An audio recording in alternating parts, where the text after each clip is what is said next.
When you move, you need a reliable company led by passionate folks eager to assist its customers during a transitional process that needs to be smooth. Call Essential Moving Experts at 844-368-5750 for all your local and long-distance moving needs. You can rely on Essential Moving Experts. Mention the Big O Radio Show and get $150 off. Family owned and operated. They offer free 30-day storage, full service moving, fully licensed, bonded, and insured. Moving was never so easy. EssentialMovingExperts.com. Oh, great. You got a doorbell camera. Now you got a front row seat to your house getting robbed. No. And there's nothing you can do about it. Get out of my house! Ooh, Mom's jewelry. There goes the TV. I'm sure it'll turn up at the pawn shop. No! Just because you can see them, that doesn't mean you can stop them. At Sloan's, you get 24-hour monitoring, a free home security system, and professional installation. Plus, a free doorbell camera. Free? One that'll actually work for you. It's not total security unless it's the Sloan Shield. Call 1-800-ALARM-ME.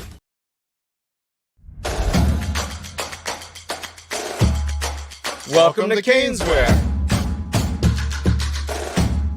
New store, new items, same great experience. Family owned and operated since 2010, Caneswear has the latest merchandise from the Miami Hurricanes, Miami Dolphins, Florida Panthers, Inter Miami CF, and more. Come visit us at our store in Davie on University Drive, just south of 595, or online at caneswear.com. Caneswear, the spot Miami fans shop.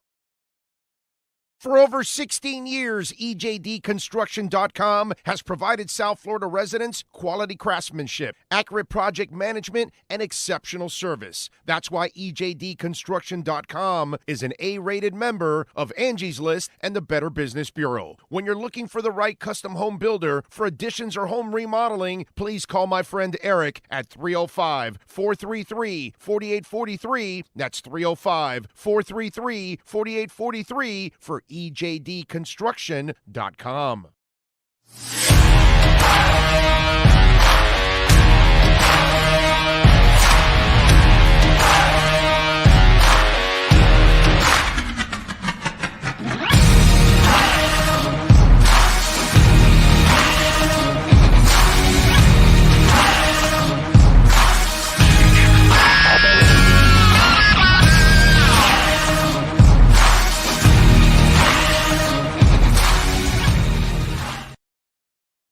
The viewpoint, statements, or beliefs expressed on the following program by the host, guests, or callers are not necessarily the opinions of FantasyAccess.com, Media Group Inc., ownership, management, sponsors, or website.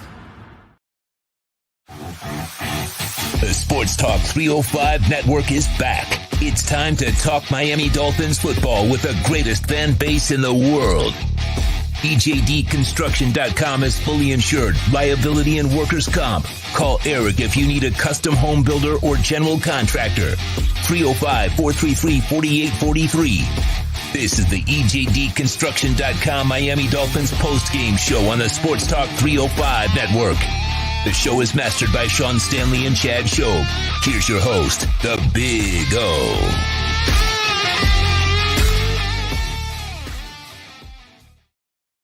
Oh, man. You know, the pain that this franchise delivers on its fans, it's really amazing. I mean, you got people that traveled to Kansas City tonight, that they took planes, they took cars, they drove hours. They fought through the cold. They paid some money, a lot of money. Depends. If they bought it a while back, they paid a lot of money. And you got the rest of us, obviously, that constantly watch, love the team, root for the team. But they know how to crush. They know how to crush your heart, dude. They know how to test you as a fan. You know what I mean? And this is not some kind of declaration or anything that I'm not a fan anymore and all that. It's just the pain they put us through, you know, on a consistent freaking basis. And we come back and we ask ourselves why. And we ask ourselves, you know, I had friends of mine throughout the game. I mean, my phone has I swear to you, like 40 different people on it, and then I can't tell you the DMs, I can't tell you Twitter, everything else on top of all of that now. It's just people don't want to watch the team, they don't want to support the team. The people are giving up midway through the game. They were like, this is the same shit. And it's the same shit. It's the same shit over and over and over again because, unfortunately, we have to call it like we see it. Mike McDaniel does not look like the right person for the job at all. So, like I told you, next year will be his whole hot seat year because, I just told somebody on Twitter, Mike McDaniel is the 14-year-old kid that steals dad's Ferrari and crashes it because the first time he punches it, he goes, oh shit. And then he realizes the muscle behind it and he loses control. You know that kid? Well, that's Mike McDaniel. You've been that kid. I've been that kid. We've been that. A lot of us have been that kid. Maybe we weren't stealing our dad's car or whatever, but you know what I'm saying, right? He is that guy that he has zero business being a play caller. He has no business at all being a play caller whatsoever. Mike McDaniel is not a play caller. Okay. And Tua Tagovailoa, as much as I like him, as much as I can root for him, as much as I can believe in him, he did everything in his power to kill everybody's confidence in him. Because there is no way anyone, even me, can sit there and say, oh, yeah, no, he's the man. He played like shit. He played lost at times. He played inaccurate. He played like he panicked. Okay, there is one play where the bad throw to Mostert, he doesn't have his fingers on the laces. A great guitarist is jamming his guitar, and he's not looking at his frets and seeing where he's at and where his pick is at. And am I picking as fast as my frets? No, he's looking at you. He's got his eyes closed. He's jamming. He's all, and he's ripping, right? When you snap the ball to a quarterback, he knows how to flip it right away to the laces, okay? And so too many bad throws, too many. The one he threw to Smythe on first down, which, we'll get to the stupidity of Mike McDaniel in the process of all of this. But my bottom line is the turnovers continue, bad turnovers. And, he just does not, either he's discombobulated or he's not the guy. One of the two. And there's a little bit of, I understand if you don't think he's the guy. That's fine. I can't defend it. I got nothing. To defend, unfortunately. So I'd love to defend it, but I can't.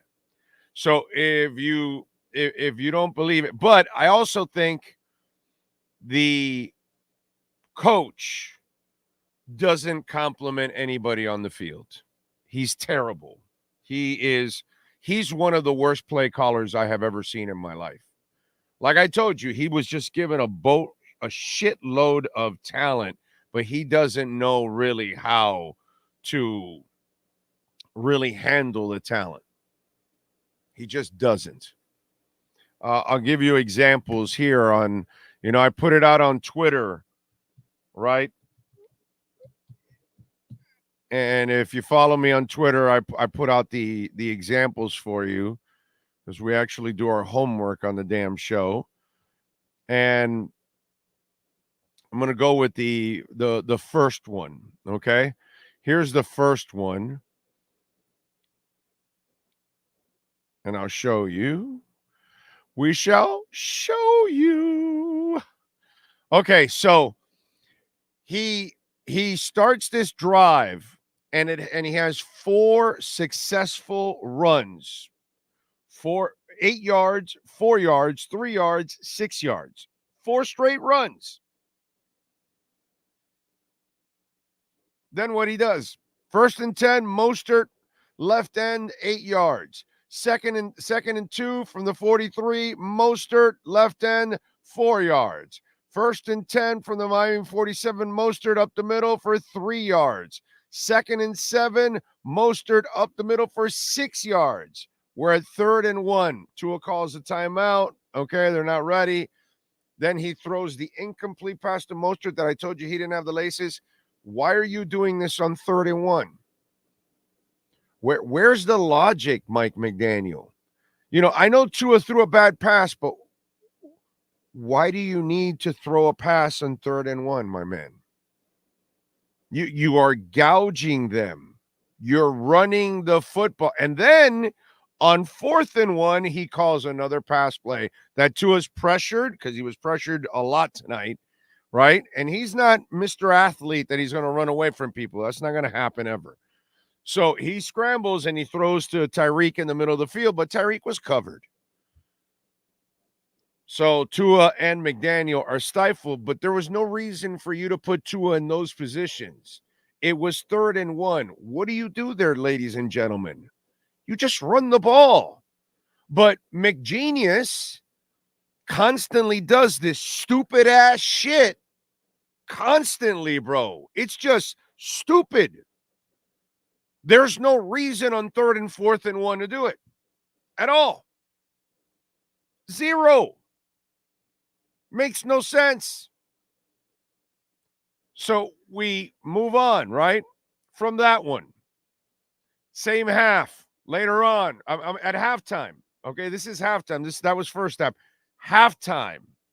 Okay? Let me see if I can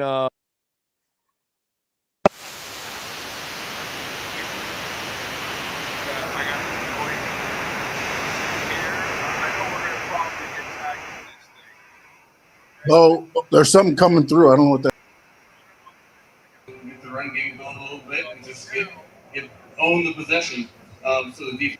So now McDaniel is asked at halftime, you know, what he has to do. Okay? You're seeing it now, aren't you? Okay, good.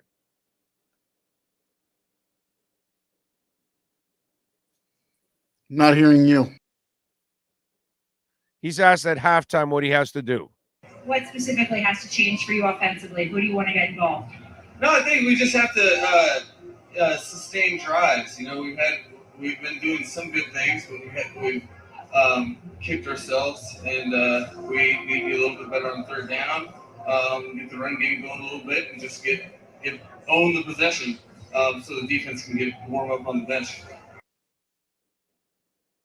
So he says that they've got to run, right? So here we go. You got to take off the wall there. First drive, right after he talks to Kaylee Hartung, first effing drive of the second half. 1st and 10 from the Miami 21. Tua, pass, incomplete to Smythe. It's the one to the left. Tua throws it too low and away from Smythe. An inaccurate pass by Tua. Okay? 2nd and 10 from the Miami 21. Listen to me now. Mostert right end for 5 yards. 3rd and 5 from the Miami 26. Tua scrambles to the right because he calls a pass play, and they pressure him right away. They flush him out. He runs for a yard because he's not going to outrun people. So he tells Kaylee Hartung that they have to run the ball more. And on the first drive, the only productive play that was called was the run. This guy drives me crazy, bro. Because if you have Mostert running on 1st down and getting your 5 yards, now you're 2nd and 5. You keep running. You keep running. Run.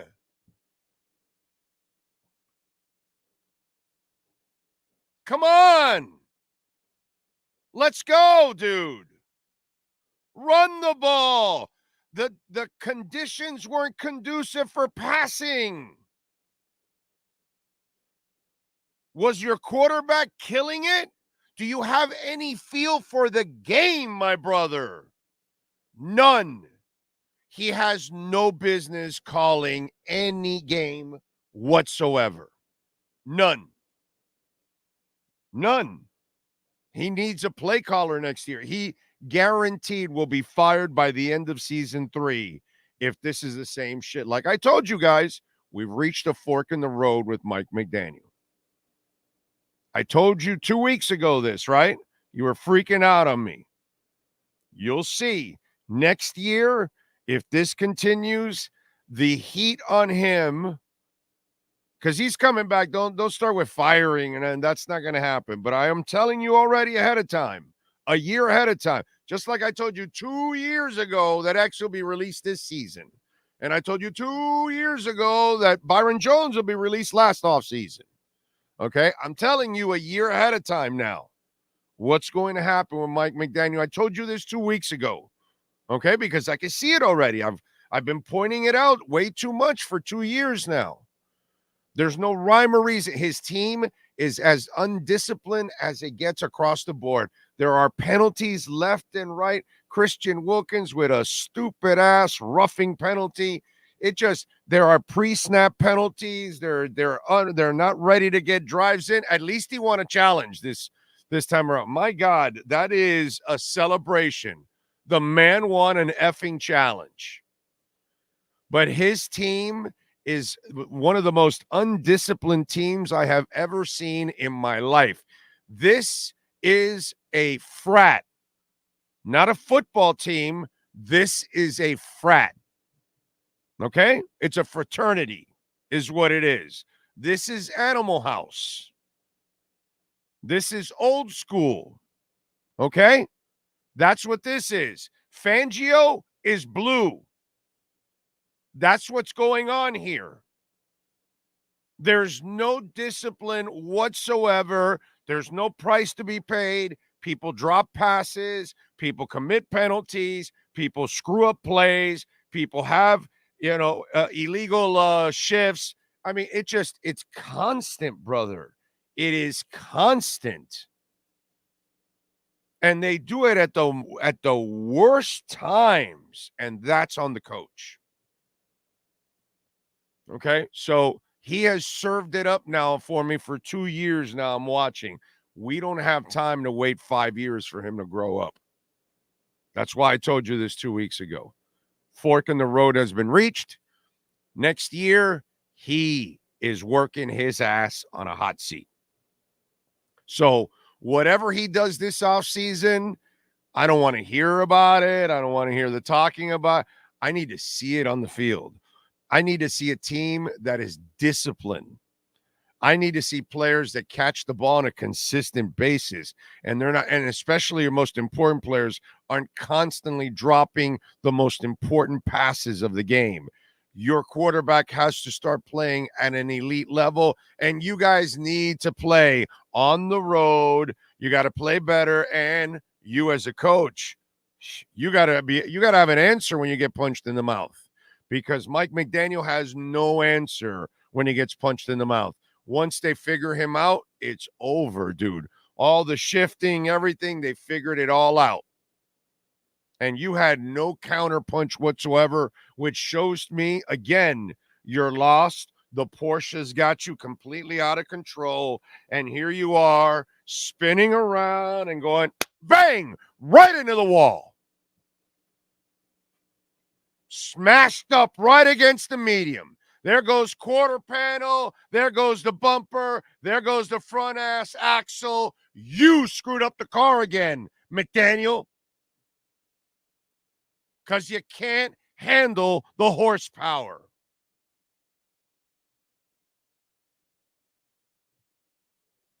The jokes are funny until you start losing. So there's nothing cute anymore with Mike McDaniel. The cuteness is out the door. We need substance, bro. Substance. Okay? Don't care about your $2,000 shoes. All right? If the media wants to focus on your $2,000 shoes, They can focus on your $2,000 shoes. I want to focus on the 2,000 penalties at the worst times in a game, at the worst times in a drive. It's 3rd and 8. Nope, it's 3rd and 13. That happened twice today. Twice. You were 3rd and 8, and you ended up at 3rd and 13. And I'm like, what the hell is going on here, bro? Tyreek, whatever. I mean, it's just it's a screw up one place or another.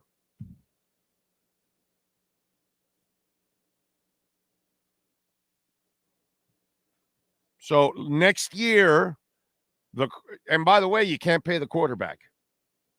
You can't pay the quarterback. I told you that last week. I'd hold off a year. They probably will, I was saying, but if I'm them, you can't pay the quarterback anymore.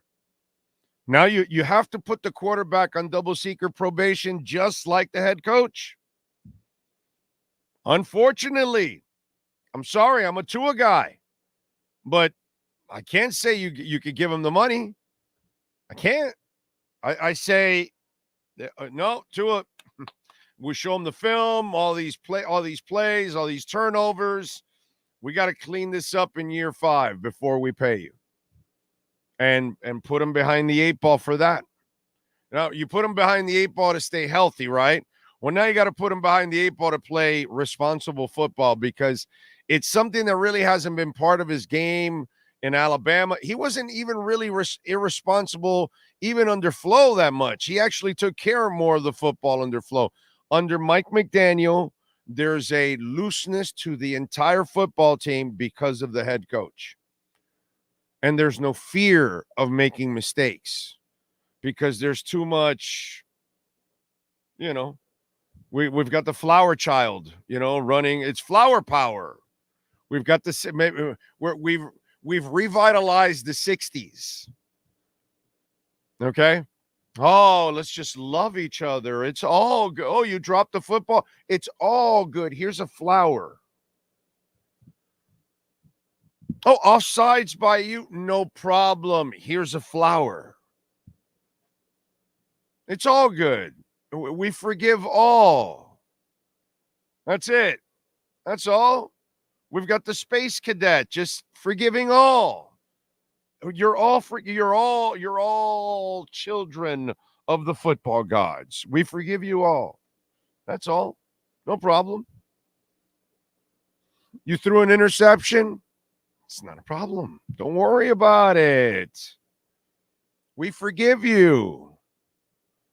Now let's go have some tea.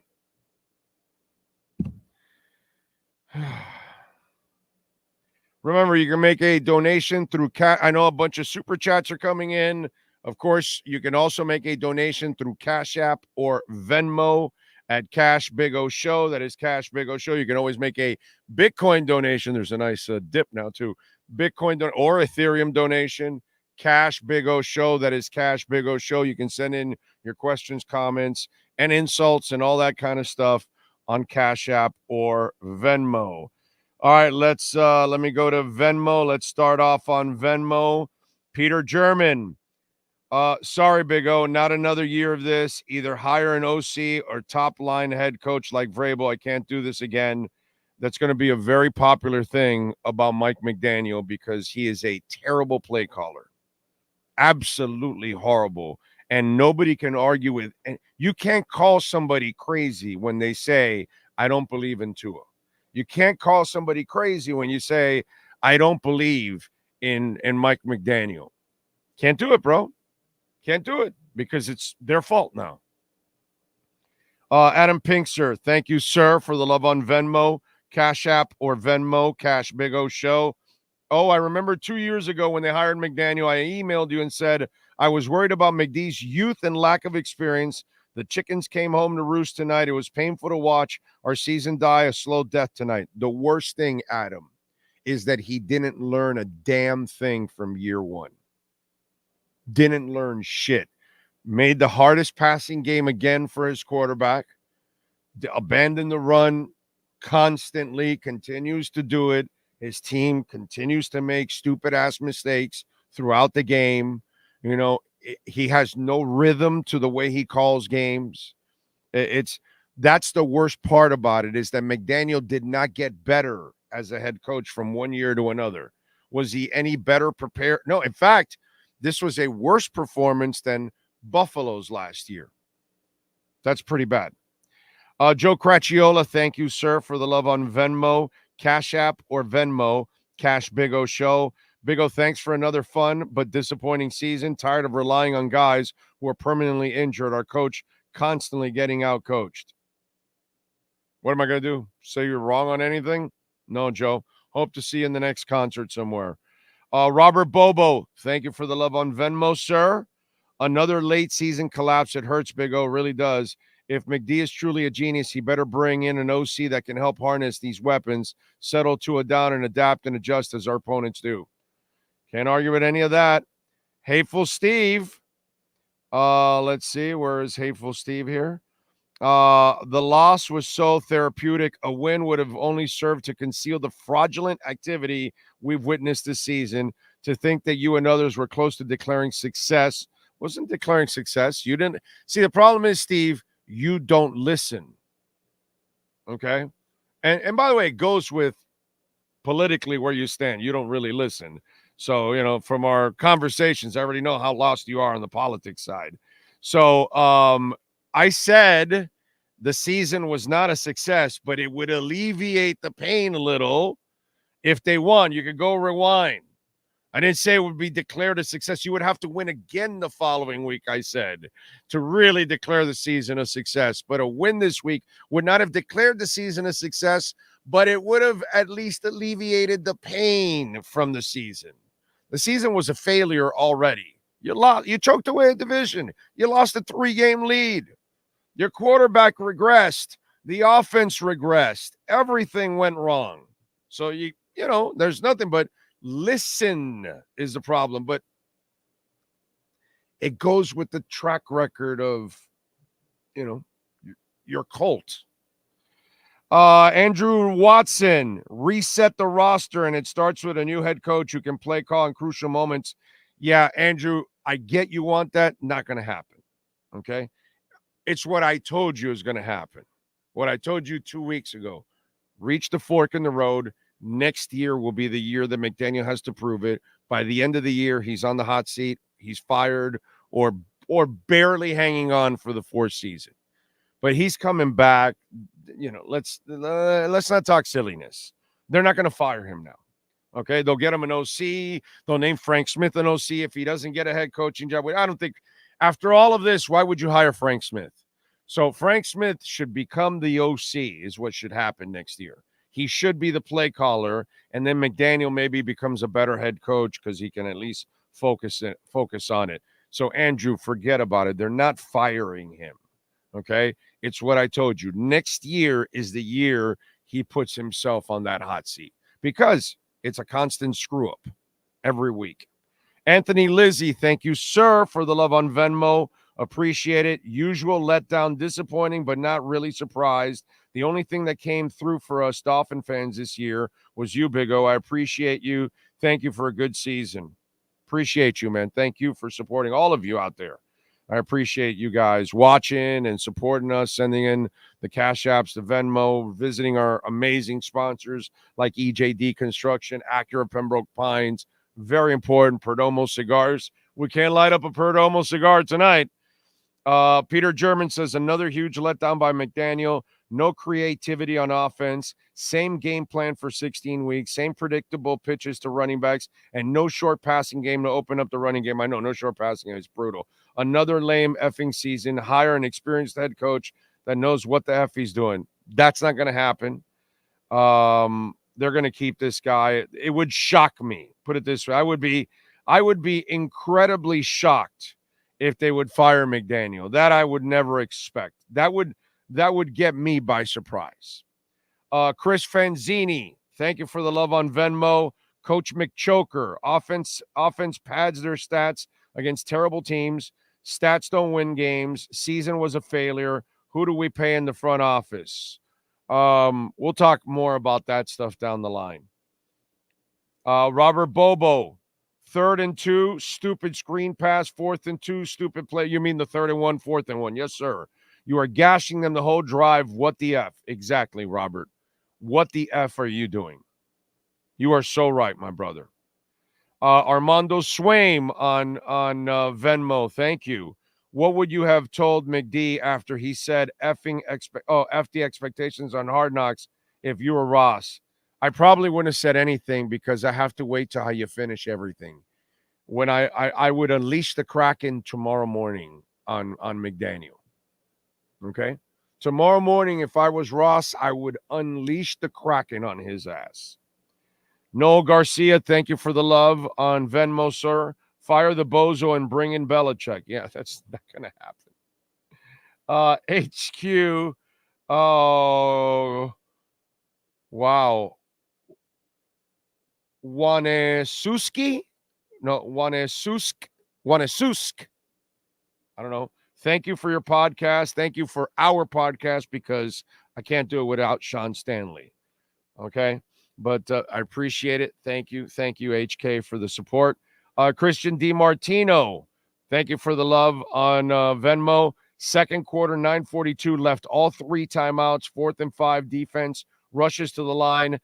Play comes in late. Instead of calling timeout, Mahomes scrambles for 28 yards, drives. Yeah, it's a constant thing with him, dude. It's just absolutely constant with McDaniel. It's pathetic how bad he is, how he lacks no awareness in the game. We go over to Ray Martinez. Thank you, sir, for the love on Cash App. Big O, thanks. Until next season, I appreciate you, Ray. Thank you, sir. Appreciate you. Cash App or Venmo, Cash Big O Show. Thank you, Ray. Very generous. I appreciate you immensely. We appreciate you immensely, sir. All right, let's go to the Super Chat, Sean. Let's start it off. What's next? Leon Fresco, thank you for another season. My son is crushed. We all are. We need to use next year to take on all dead money cap hits so that we can retool for 25 when done with Tua's contract and coach. Well, we'll see. Next year will be the telling year for him. Next up is Josh. Thank you, sir, for the love in the Super Chat. Oh, I'm retired as a Dolphins fan. We'll focus on Inter Miami and the Heat that never let me down. Good luck, Dolphins and Dolphin fans. I don't blame you. Inter Miami is going to be a fun run this season, bro. Fun run this season. And the Heat, you're right. And the Panthers. And the Panthers don't let us down. Okay? Panthers, they're awesome. Next up. U-Town. Oh, we cannot pay Tua. I'm sick. No, you can't, actually. Unfortunately, the way the season ended, you really should not pay Tua. You should make him play out his 5th year. I don't care what he thinks, his agent or whatever. You got tags. So if he comes back and kicks ass and all that, you got tags to control the shit. So whatever, dude. And you'll end up, they won't want to play a season with a tag. They'll agree to a contract because he's had his injury history. So they'll want to get their guarantees and all that shit. So it's all a bunch of crap.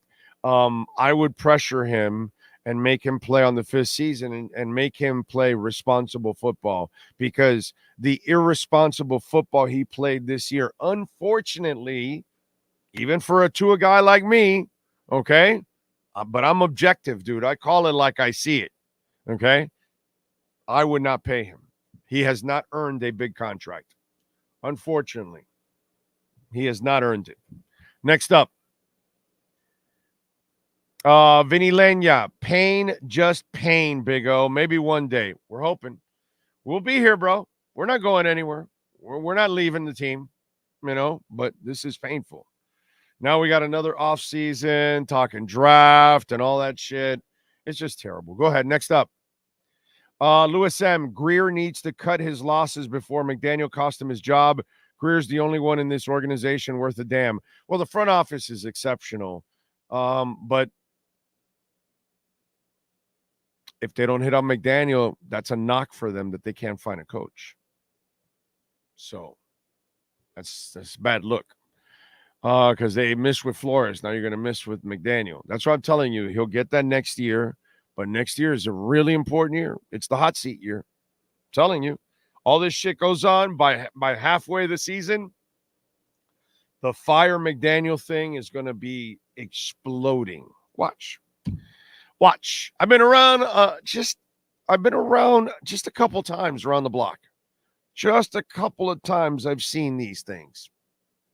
8, 9, 47 times. Next up. Toxic fart. Stay away from him. For those who wanted Miami to lose to Buffalo so we wouldn't have to face them in 2 weeks in a row, wish granted, that accomplished a lot. McFraud is Gase 2.0.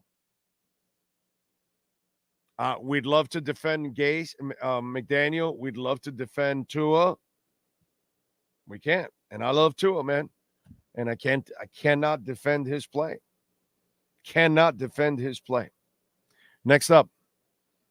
It is Eduardo Blasco. Thank you, sir, for the love on the super chat. Mike McDaniel is not a real head coach. It's what he deserves. It's what he deserves. Unfortunately, I don't have a problem giving McDaniel another year, right, to kind of find everything out. But I'm telling you, next year that's the last year. There's no more. For me, there's no more. He better turn the corner next year. Or you got to move on for sure. But they will bring him back, I guarantee you. Now, those of you that are off the bandwagon for Tua or McDaniel, I understand it. Go ahead. Next up. It is Eduardo Blasco again. Worst play calling in a playoff game. No, Eduardo, let's be honest. He is the worst play caller I have seen. Forget about the funky plays and the big that's the speed that he has on the field and all that. So he's able to hit on a few of those. But overall, as a play caller, he can play design. That's what he is. He's a play designer. He's not a play caller. Play caller goes with the feel of the game. Oh, you can't stop the run? Oh, well, then that's what we'll do all night. He doesn't understand that part. He refuses to understand that. So, can't help it. Next up. It is Mario. Do you think Tua will get paid after this disastrous performance? The whole season, my man. He does not deserve to get a contract. You do not pay Tua after this season. You cannot. You force him to play on the 5th year. You have tags. Like I said, you control his ass. But you got to keep yourself. You can't do a Pat Riley and tie yourself to bad contracts. You don't have Eric Spoelstra on the sidelines. Mike McDaniel doesn't have any. He doesn't even belong being named in the same sentence as Eric Spoelstra. Okay? Let's just put it that way. He can screw up, and they screw up a lot in the front office. I mean, a lot. Okay? Some of their free agent moves are just absolutely freaking brutal. Okay? And somehow or another, Eric Spoelstra overcomes all that shit constantly because he is next level where McDaniel, you can't. You can't. Next up. Kevin Beal. Tua is a good QB except in big games or against good teams, or in the McDaniel makes Adam Gase looks like a genius. I want everyone to give Big O credit. He called it. He said, cut Xavier. Oh, well, that was after the 10 interceptions. I told everybody, you got to trade Xavier and Howard. And then everybody flipped out. But that's understand. Fans are fanatics. They can't compartmentalize and think logically. Xavier Howard has 7 interceptions since he had 10. 7 interceptions since he had 10. Should have traded him. Hey, Jimmy Butler. Doesn't matter the success you've had. You should have traded him a couple of years ago too. I mean, I get it. You get far, but that's because Spo is the man. But you should already go with this youth movement. And you tie yourself to Kyle Lowry, you tie yourself to Jimmy Butler, No, dude, you need to stay liquid. You know, some of these contracts that they brought in, these are mistakes. And you got to learn when to get off the gravy train. You didn't get your star for Jimmy Butler. You should have moved off. Now you're stuck with the contract. Now it's going to be impossible to move him. He's breaking down all the time. These are the things. You got to know when to get off. And you had to get off X after the 10 interceptions. But the problem is, Joe Fan out there, a lot of you were thinking that this was going to be the norm now. Oh, no, X will come back and he'll have at least 7 or 8 next year. No, he'll have 7 for the next 3 years.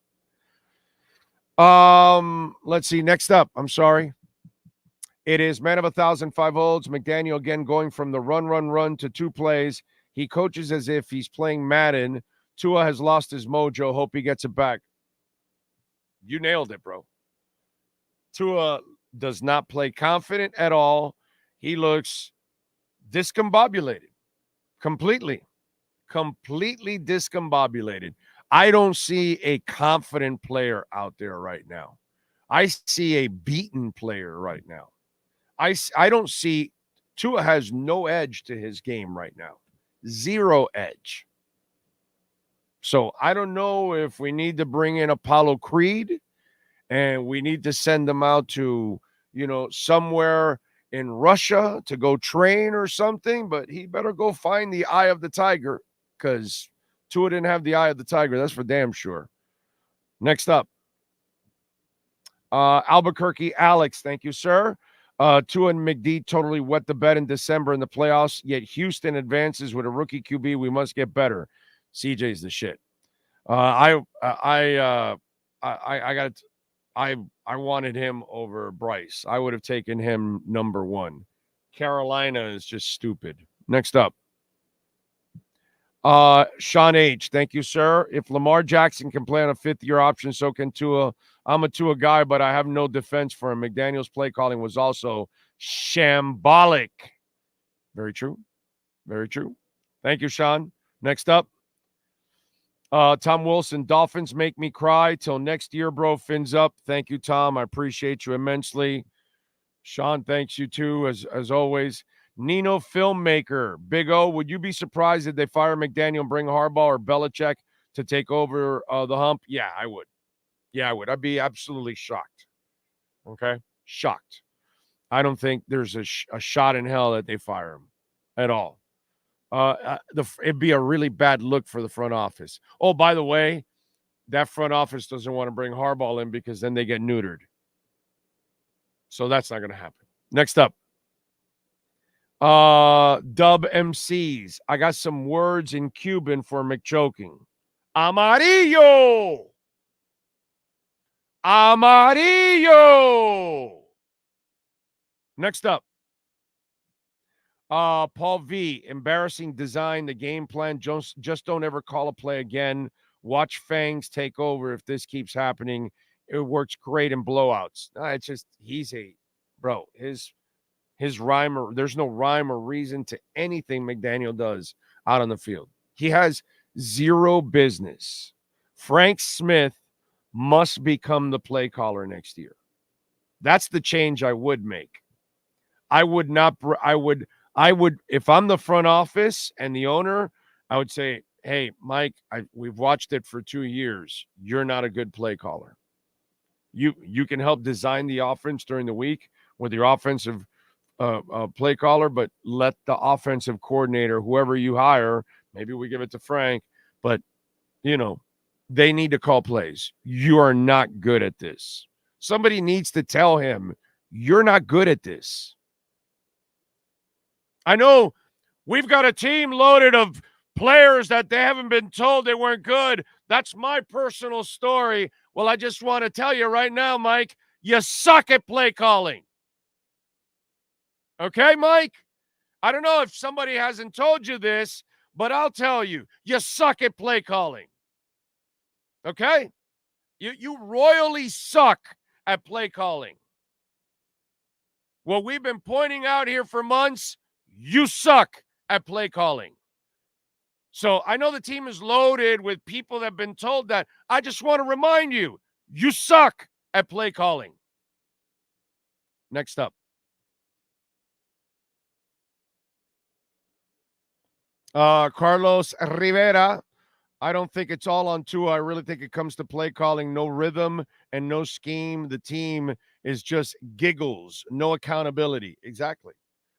Tua's been hurt, but I again, that's what I talked about this past week, and some Dolphins take it personal. As good an influence as he's been on Tua, he's also a bad influence. And Tua has kind of lost his way because of the way he calls games. But think about this, okay? The 4 straight runs. It's 3rd and 1. So now you have the snap where he doesn't even hold the ball with the laces and he has a bad throw to Mostert. Okay, why didn't you just hand off the ball and now you don't put your quarterback in that position? And then you have the miscue with it, right?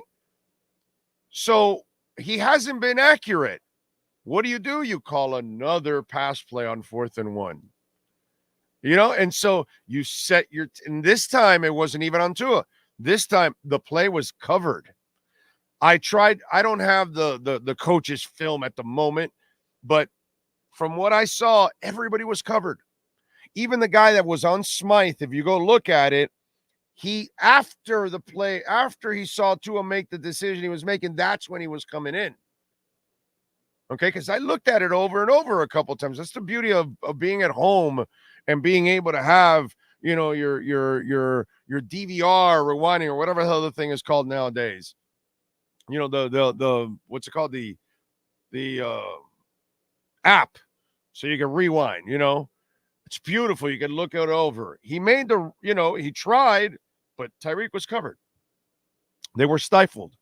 But moron, call a run play. He's a terrible play caller, dude. The things that Mike McDaniel does is practically criminal out there. Okay? That's how irresponsible he is as a play caller. He puts people at risk. Next up. Big J doing big things. Respect you, Big O. You've been calling it right the whole time. Thank you, sir. I appreciate it. We try. We're not going to get it right all the time. We're going to get it wrong too. But sometimes we're on it.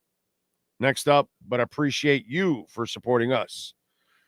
It is Christian Hernandez. Can't see Tua winning 4 of these games in a row. There's no shot. The way the coach is calling the game, no shot.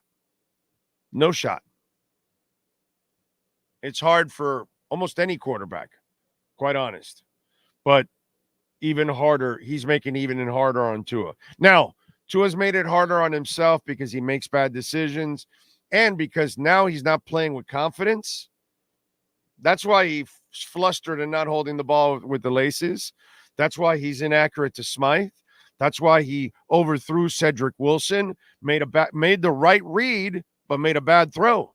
And did not manipulate the pocket like he should, because he should have stepped back a little bit more so he would have had a little more space.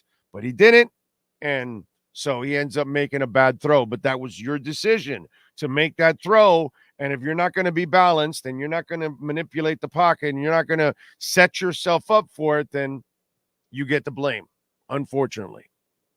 That's just the way it is. McDaniel is now live at the podium. Ooh, that's a long time after. Maybe somebody was ripping his ass.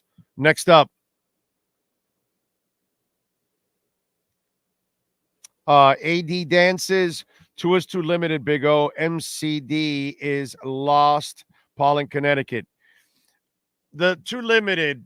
Breeze was limited. Brady was limited. Manning was limited. The Marino's limited. There's lots of statues that play the game, dude. What's it called? Damn it, for the Rams, the old man, Matt Stafford, he doesn't move around much either, bro. Tua's got to make better decisions, dude. And I think he's lost a little bit of his edge right now. I don't think he's playing with all the confidence. But, yeah, right now, listen, if you think Tua's not the guy, you have all the ammunition. Because the stats are one thing, but the meaningful games and meaningful moments, he has not showed up in a lot of them. So some of them haven't been his fault, like Kansas City and things like that. 2 weeks ago wasn't all his fault either. They dropped touchdowns. The coach set him up for a bad interception on hurrying up in the 2 minutes. So not all. I'm not going to blame him for everything, but overall, we have to call it like we see it. He's not getting the job done. Next up. Toxic Fart is back. Wow. McDaniel is the student running class when the teacher calls it. Yes, exactly. Exactly. It's embarrassing. Next up after Toxic Fart. Rob Cow. Thanks for all you do. We appreciate you. Thank you, sir. Sean and I are here for your service, sir. Next up, Dub MCs. Tua had a chance to win a game defining drive 4 times this year. Those 4 games were Chiefs, Titans, Ravens, Bills. You know, dude, what can we say? It is what it is. He has not come through, and he doesn't deserve a new contract. Those are the facts. Next up. Sam says this was Adam Gase's performance with these lateral screen passes on 3rd and 1. We're going to miss Mike Vrabel and Mike Tomlin wasting another season. I can't imagine the Rooneys would be stupid enough to let go of Mike Tomlin, bro. I really can't. I don't know about that one. Next up, thank you for the super chat, sir. Pat in Nashville, thank you, sir, for the love. McDaniel can't call plays in big spots. I called 13 straight runs and passes tonight. If I can do it, also can't pay Tua. Don't do it. Hate Harbaugh, but Ross must be salivating in in the adrenochrome chamber tonight. Yeah, he's probably thinking, but he won't screw Michigan over. So he won't do that. Next up. JIC again. Thank you, sir. We lose to the Titans with a fired coach and rookie QB to kiss the home field away in a freeze bowl. Vrabel is available. Great show, Big O from Canada. Thank you, sir. They will. There's no way I see them firing McDaniel. I may be wrong, but I just don't see it. I told you it's next year. Next year is the hot seat year. Next up, it is no doubt. Remember, David Furones is going to join us from the locker rooms any minute now. That ends the 2nd season. I've been following the show. See you Monday. Thank you, Sean. Go Panthers. Thank you, no doubt. I appreciate your incredible commitment to the show and the support that you get we get every day from you, my brother. Thank you. We're very grateful. Next up. It is Juan Castillo. I do appreciate your hard work. I respect your belief in Tua, but let's face reality. Unfortunately, Tua isn't the answer. Head coach still questionable. Jim Harbaugh is available. So here we go again. Yeah, I don't think that's going to happen. But, hey, man, the Tua and the McDaniel thing, I can't argue it. Go ahead. I got nothing to stand on with Tua, unfortunately. He hasn't given me anything to stand on. Living dangerously, that is Sean Stanley. Did you see him shirtless at the game tonight? That's Sean Stanley, by the way. Sean would have been shirtless at that game tonight. Hey, at least he won a challenge. Yes. I celebrated when he won a challenge. I was like, all right, dude. Yeah, man. All right, man. Oh, Lordy. Don't forget, Cutter's Edge Pro is a proud sponsor of our program, and we love William Quigley and the great people at Cutter's Edge Pro, Dade, Broward, and Palm Beach counties. Landscape, outdoor lighting, irrigation, artificial turf for the dogs. Absolutely amazing. 954-472-0622.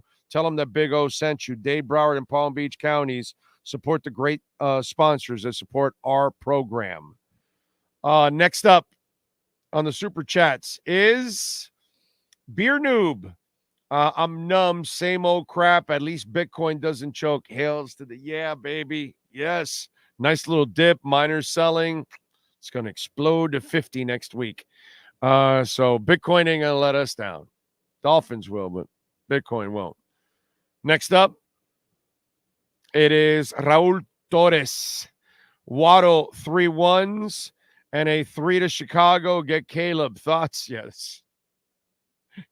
It's fun fantasy stuff. Never going to happen. Go ahead. Next up.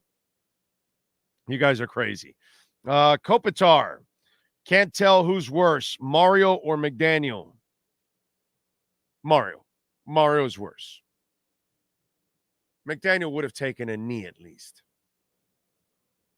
That's the breaker. That's the icebreaker right there. Next super chat. It is Dub MCs. Brightside, 3rd year, same offense for Tua. 2nd year, same defense in 2024. Frank Smith is supposedly a top NFL OC. Let him call plays. I agree. Frank Smith must be the OC next year. That's one change I definitely would make. I definitely don't want – I don't think McDaniel will get any better next year. I have seen a stubborn human being that does not learn. So I'd rather him focus on the team and let Frank call the plays. Let the two guys, let Fangio run the defense and let Frank Smith run the offense, and you kind of handle the team and, all that. Next up on the Super Chats, I'm going to go to the Cash App or Venmo next. Cash App or Venmo, Cash Big O Show. That's Cash Big O Show. Cash App or Venmo. You can also make a Bitcoin donation. Already a Bitcoin donation today. Cash App or Venmo. You can send your questions, comments, insults there. Devin Jordan says, Big O, I still can't believe we only scored 7 points. I'm sorry, but I'm not paying Tua yet. A season full of stats with no big boy wins. Pathetic and embarrassing. Devin, I'd love to have some disagreement with you, bro, to have some fun with this, Tell you you're crazy. You're out of your mind, Devin. What's wrong with you? No, you're 100% logical. And no one can argue that, unfortunately. I am going to not sleep tonight, right? I'm going to be up till like 5 a.m, be pissed off with this whole thing. That's what's going to end up happening. John Gary. Oh, wait a minute. Disappeared for a second here. John Gary, thank you, sir, for the love on Cash App. Appreciate it. For Give Me Vrabel head coach, Smith OC, Sean Desai DC. Okay? I mean, I can't tell you that it doesn't make sense. Brian, thank you. Appreciate you sending some love on Bitcoin, on Cash App. 2 donations today of Bitcoin. Love it, man. Thank you, sir. I appreciate it. It's very nice of you. Let me see. Is Tua on the hot seat? No, I don't think Tua or McDaniel are on the hot seat. Okay? It's next year that it puts them on the hot seat. Okay? Next year puts them on that position. Okay? That's what I would tell you. Let's see. Okay. But next year, if he doesn't come through, then I would tell you that he could be on the hot seat at that point. Next year would be, if he doesn't come through next year, then you don't give him a contract. And that's it. And then you're in a real pickle, as they say. Okay, Venmo, here we go. Frank Preta, thank you for the love on Venmo. Thanks for all the insights this past season. All spot on. Very kind of you, sir. Thank you. Andrew Watson, thank you again for the love on Venmo. Big O, this is from my 12-year-old son, Noah Watson. I love toxic farts. Tua and McD were a Dutch oven-filled fart cloud.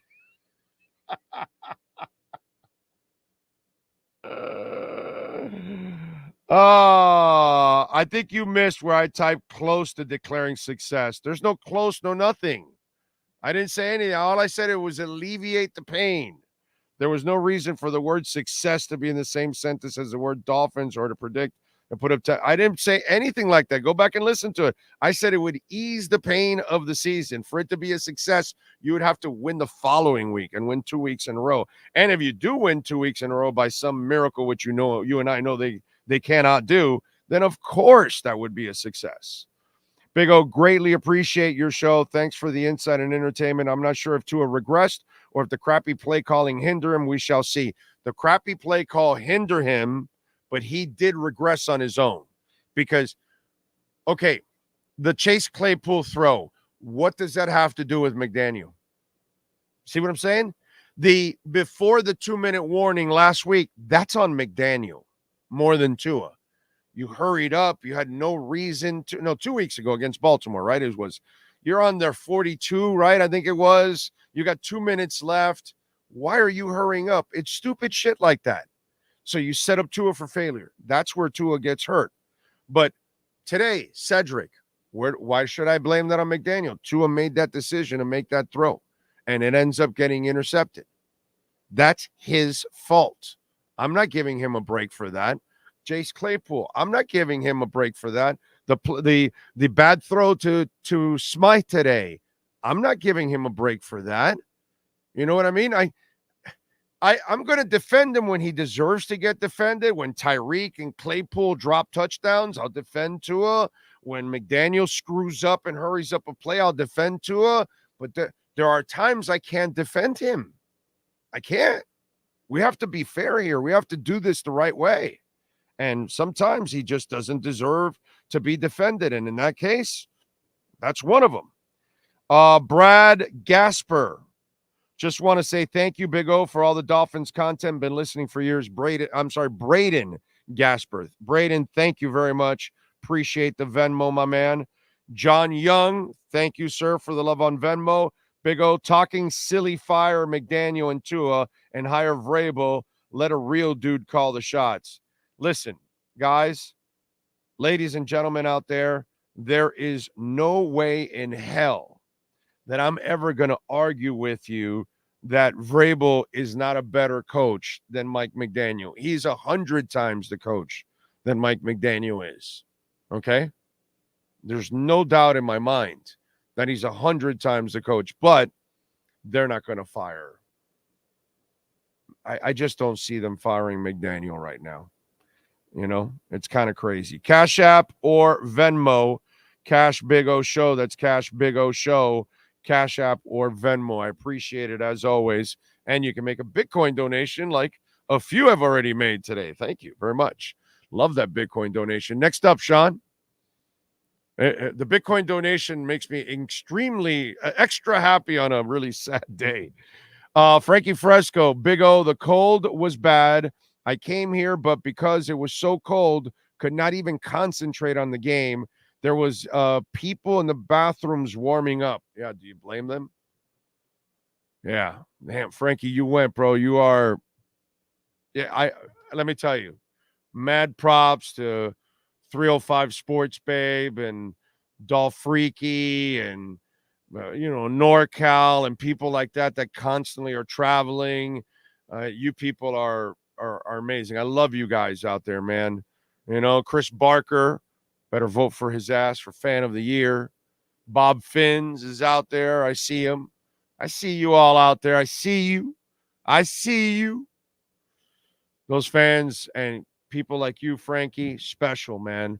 And listen, it was worth it because if by some miracle the Dolphins pull it off and you went to a game in Arrowhead and they won, that would have been as cool as it gets. Next up, Sean, please. John Vasquez, thank you for the love on Super Chat, sir. Appreciate you. Next up, it is Dan B. Big O. Sad that they won't fire McD. They need to. There are some decent coaches available right now, and next year might not have good ones available. Plays take too long and complicated to call. Yeah, no, it's his teams are unprepared. Unfortunately, McDaniel has zero discipline. And some people were freaking out on me when I was saying that the Dolphins are an undisciplined team.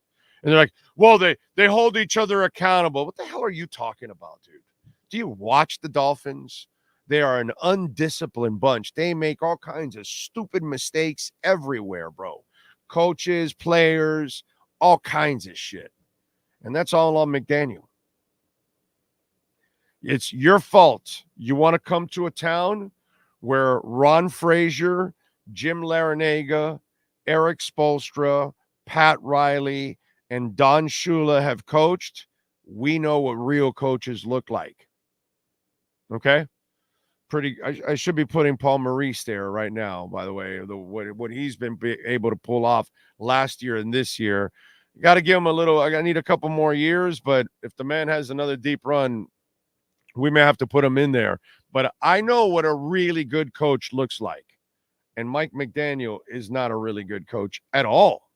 He's a play designer, nothing more. Next up, Devin Jordan again. Thank you, sir. Big O Fangio playing dudes off the street, and McDaniel can't make mostly healthy offense function. It's not like Eichenberg was this negative at center. Okay. So, and the other three guys are the normal guys. So Robert Jones is the only one that you could say, okay, you're like, third stringer or whatever. If you want to go that way, fine. But you're right. You're right. McDaniel, again, dude, he underachieved, believe it or not. It's crazy.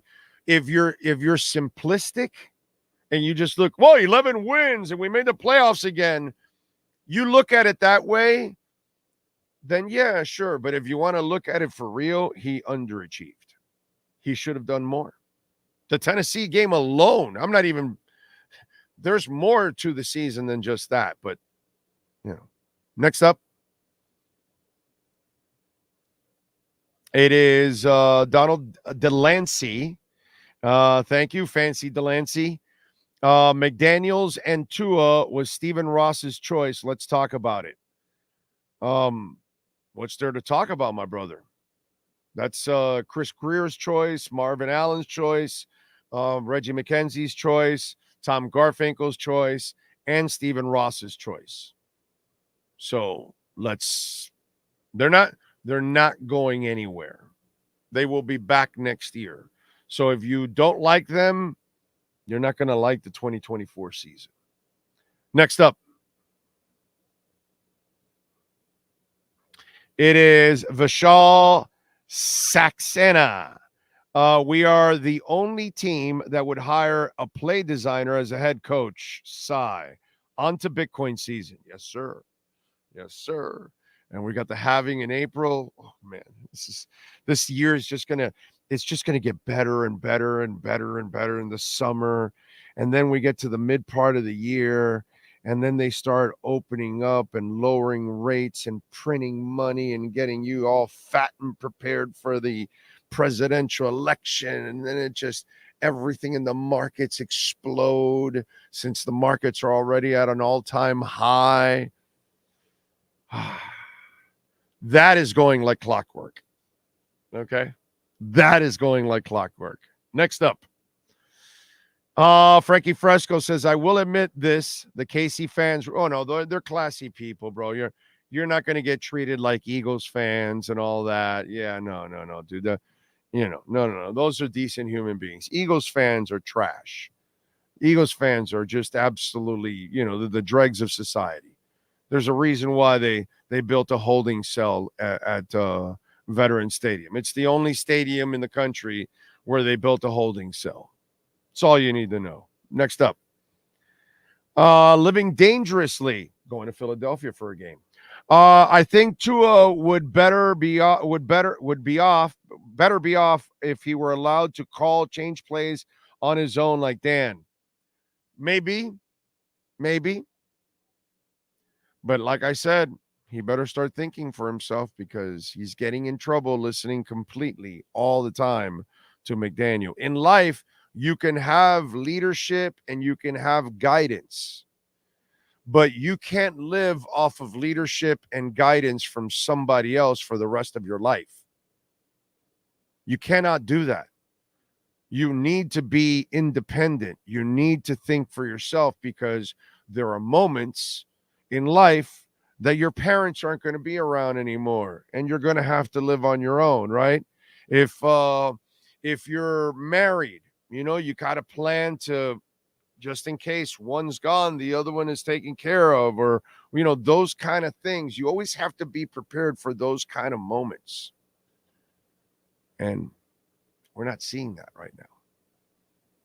They're not ready for these kind of moments. Tua's not ready for these kind of moments. It's pretty bad. Next up, Emilio Llano. It's not Tua. What's after Big O? Who do we get after? Well, right now is not the time to talk about that, my friend, because that's not on the radar. There's nothing after Tua because Tua will be back next year. There's nothing after McDaniel because McDaniel will be back. Unless I hear something different, then we'll talk about it. But I'm not going to waste my time talking about a hypothetical that doesn't exist. That's one of the things I don't do on this show. I don't play the silly hypothetical when it doesn't exist. You know what I mean? Like, let's talk Dalvin Cook for months. For what? For what? See what I'm saying?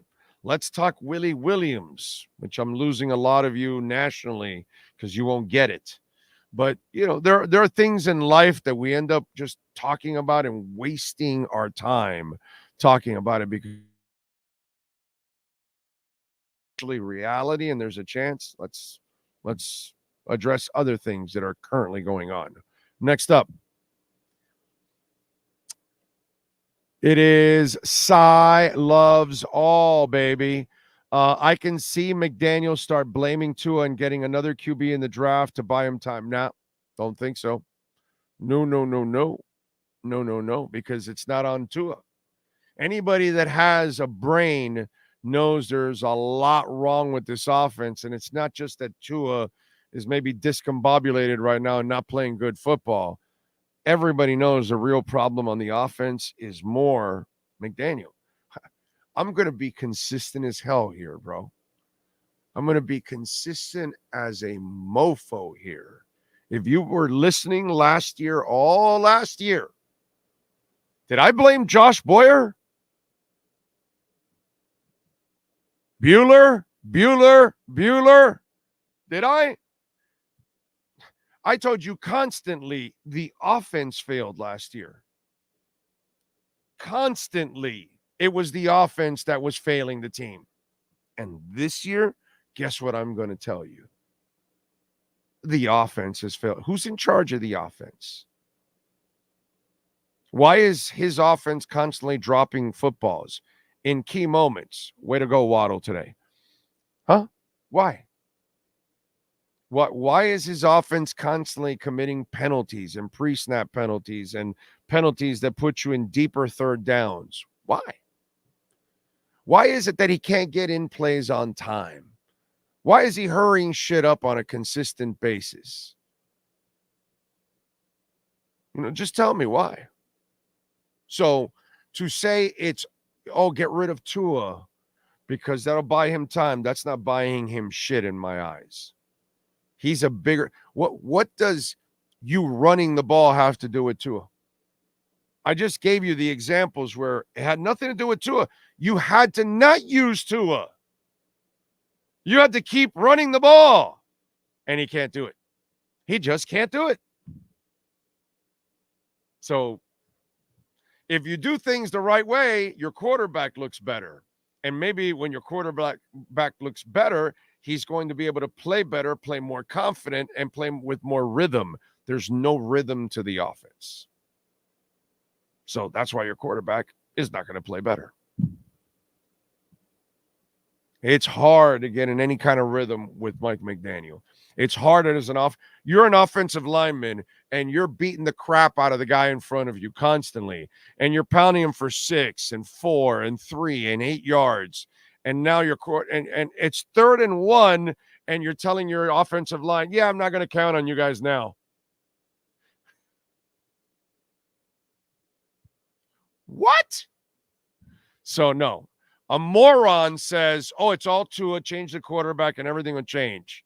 An intelligent person says, right now, the biggest problem in the offense is the offensive coordinator. It's been like that for 2 years, by the way. 2 years. 2 years. All 2 years that he's been here, he is learning on the job and he isn't learning a goddamn thing. Okay? He's like Darren Rovell trying to take Bitcoin classes, who didn't learn a goddamn thing and then goes out telling you that, he knows something about Bitcoin and sounds completely stupid. We'll get back to his conversation when he was jamming on Bitcoin at 20,000. Anyway, next up, Joel Tardif. Big O, I'm 20 and I'm sick of this shit. You're 20? Wow. Okay, thanks for all you do, oh. You make watching the heartbreaking season a little easier. Thank you, my friend. I appreciate it. But, wow, you're only 20? You got a lot more suffering to do, my man. Next up. I really hope you don't suffer anymore. I hope they freaking figure it out next year. Frank Laverne, I think. I'm not sure. Can we get Jaden Daniels from LSU? He's electric. Wiggy. I don't know, dude. We'll see what happens in the draft. Next up, don't think that's going to happen, but, True Fin fan, if it wasn't for you and Sean, my man, truly grateful. I'm truly grateful for you, bro. Thank you, as always, listening every day, supporting, going out to our events, bringing your family. Thank you. Appreciate it. Thank you. Next up is Pat in Asheville again. Thank you, sir. I bought some pillows that the Venetians use. At least I'll sleep comfy tonight. You want to go to closing night? Oh, you talking about you two? Well, I won't be in Vegas. So, no, I won't be in Vegas. I'll be getting my refund tonight from my Airbnb. So, yeah, I'll be filing for that refund. No Airbnb for me for the Super Bowl week. For me and Sean. Sleepy, thank you for the love in the super chat. There wasn't a throw Mahomes made today. Tua couldn't replicate. It helps me. It helps he had all day to deal. Yeah, he did. Tired of seeing screens, ends all around. Also stop running on first down and putting your limited QB on 3rd and long. I know, it's just he doesn't run enough so he can put the QB in a better position. Telling you, he's while he's built him up, he's also brought him down too. He's destroyed him a little bit too. All right, next up. Top tier openness. Seen everything we need to see. Why waste a year? I get it, my brother. I get that you feel that way. I'm not going to argue with you on this. I can't tell you anything that should tell you, oh, no, you're all right with Tua. Oh, you're all right with McDaniel. I understand you feel that way. And you have every reason to feel that way. But I'm just telling you, the reality is both will be back next year, and next year will be the deciding year for both of them. I mean, that's the way I would handle it. Okay? McDaniel must make major improvements next year, or you've got to make a change by the end of next year. Okay? You don't have time. Contracts expire, and you lose people, and teams turn over, and they turn over every 5 years, 6 years. You've given the guy 3. You've given him a cycle pretty much. Sorry. You know what I mean? If the same issues continue by the end of the year, that's it. And then if Tua doesn't improve and he doesn't make better decisions, then you have to say, yeah, you're not the guy. I'm sorry, but that's what's going to end up happening. I'm just telling you because that's reality. Next up, it is Alex Cerebro. Do you believe Tua is starting? Oh, yeah, for sure. Guaranteed next year, my friend. He will be here. Next up, thank you for the super chat. I appreciate you. I'm going to go to Venmo and Cash App. Cash App or Venmo, Cash Big O Show. That is Cash Big O Show. Yes, sir, Sean. I got Tua. He's about 5 minutes, and Coach is about 12 minutes. So Okay. Well, Coach is 12 minutes. 6 of them are ums. Let's hear from Tua first. Okay. Let's do that. Let's hear from Tua. I'll get back to your super chats. Cash App or Venmo, you can send in your questions, comments, insults, Bitcoin or Ethereum. Cash App or Venmo, Cash Big O Show. Let's hear from Tua Tagovailoa. just so you know, you cannot hear any questions. I tried. You'll see some I amplified up, but it's very hard to hear the questions. That's fine. That's understandable, my brother. I appreciate you. I think anyone could play the what if game, but tonight's ordeal was what we decided to put out there, and that's what happened. Can't change that. Can't go back. Can only learn from it and move forward from that. How would you describe this season? I would say there's been a lot of ups and downs. A lot of guys that started the season out with us and then, weren't able to finish the season with us. So a lot of ups and downs with the injuries. But, for our team, we never want to use any of those things as an excuse. We're not going to use that as an excuse. So that's what I would say with how the year was, up and down. With how the season ended for you guys, do you feel pressure for what's going to be a contract for you for next year? I don't feel any pressure at all. I have full trust in myself. I have full trust in what I'm capable of doing for our organization. But outside of that, we're focusing on tonight and what happened. We're going to simmer on this and see what we can do to get better from it going into next year.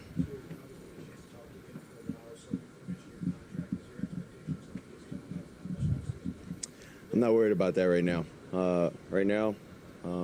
This is a moment for the guys in that locker room and our team to just be with one another, to sulk in this, and learn from that. It wasn't good, brother. Like I said, losing's never fun. And then when stakes are higher, when it's playoff time, you feel that maybe 10 times more, I would say, whether it's a win or a loss. So, we got to live with that loss. I would say just being efficient on first and second down. That's what I would say to that. And then, like I said, there's been some communication errors and things like that. So, can't do that.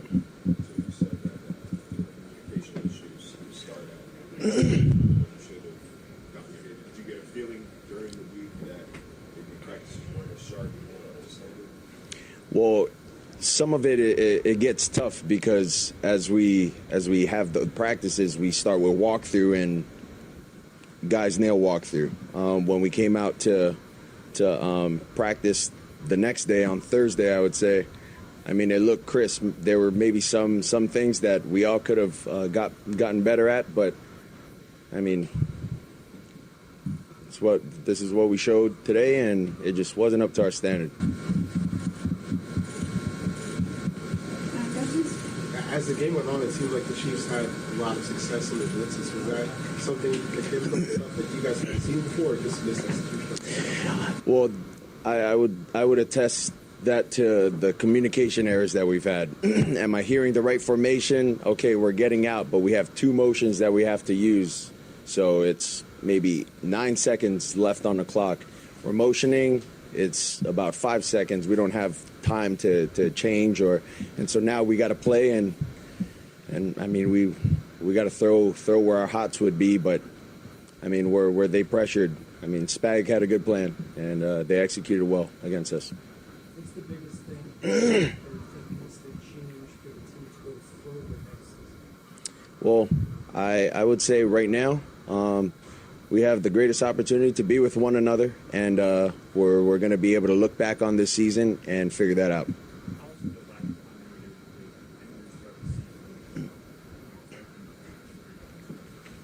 Yeah, like I said, I'm not going to use injuries as something that only we dealt with. We're not the only team that dealt with that.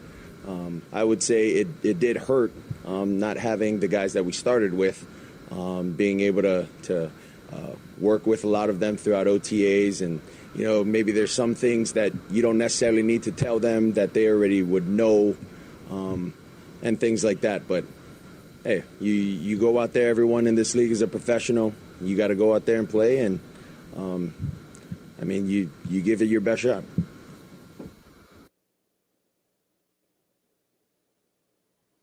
All right, that's it. All right, we got it. Okay.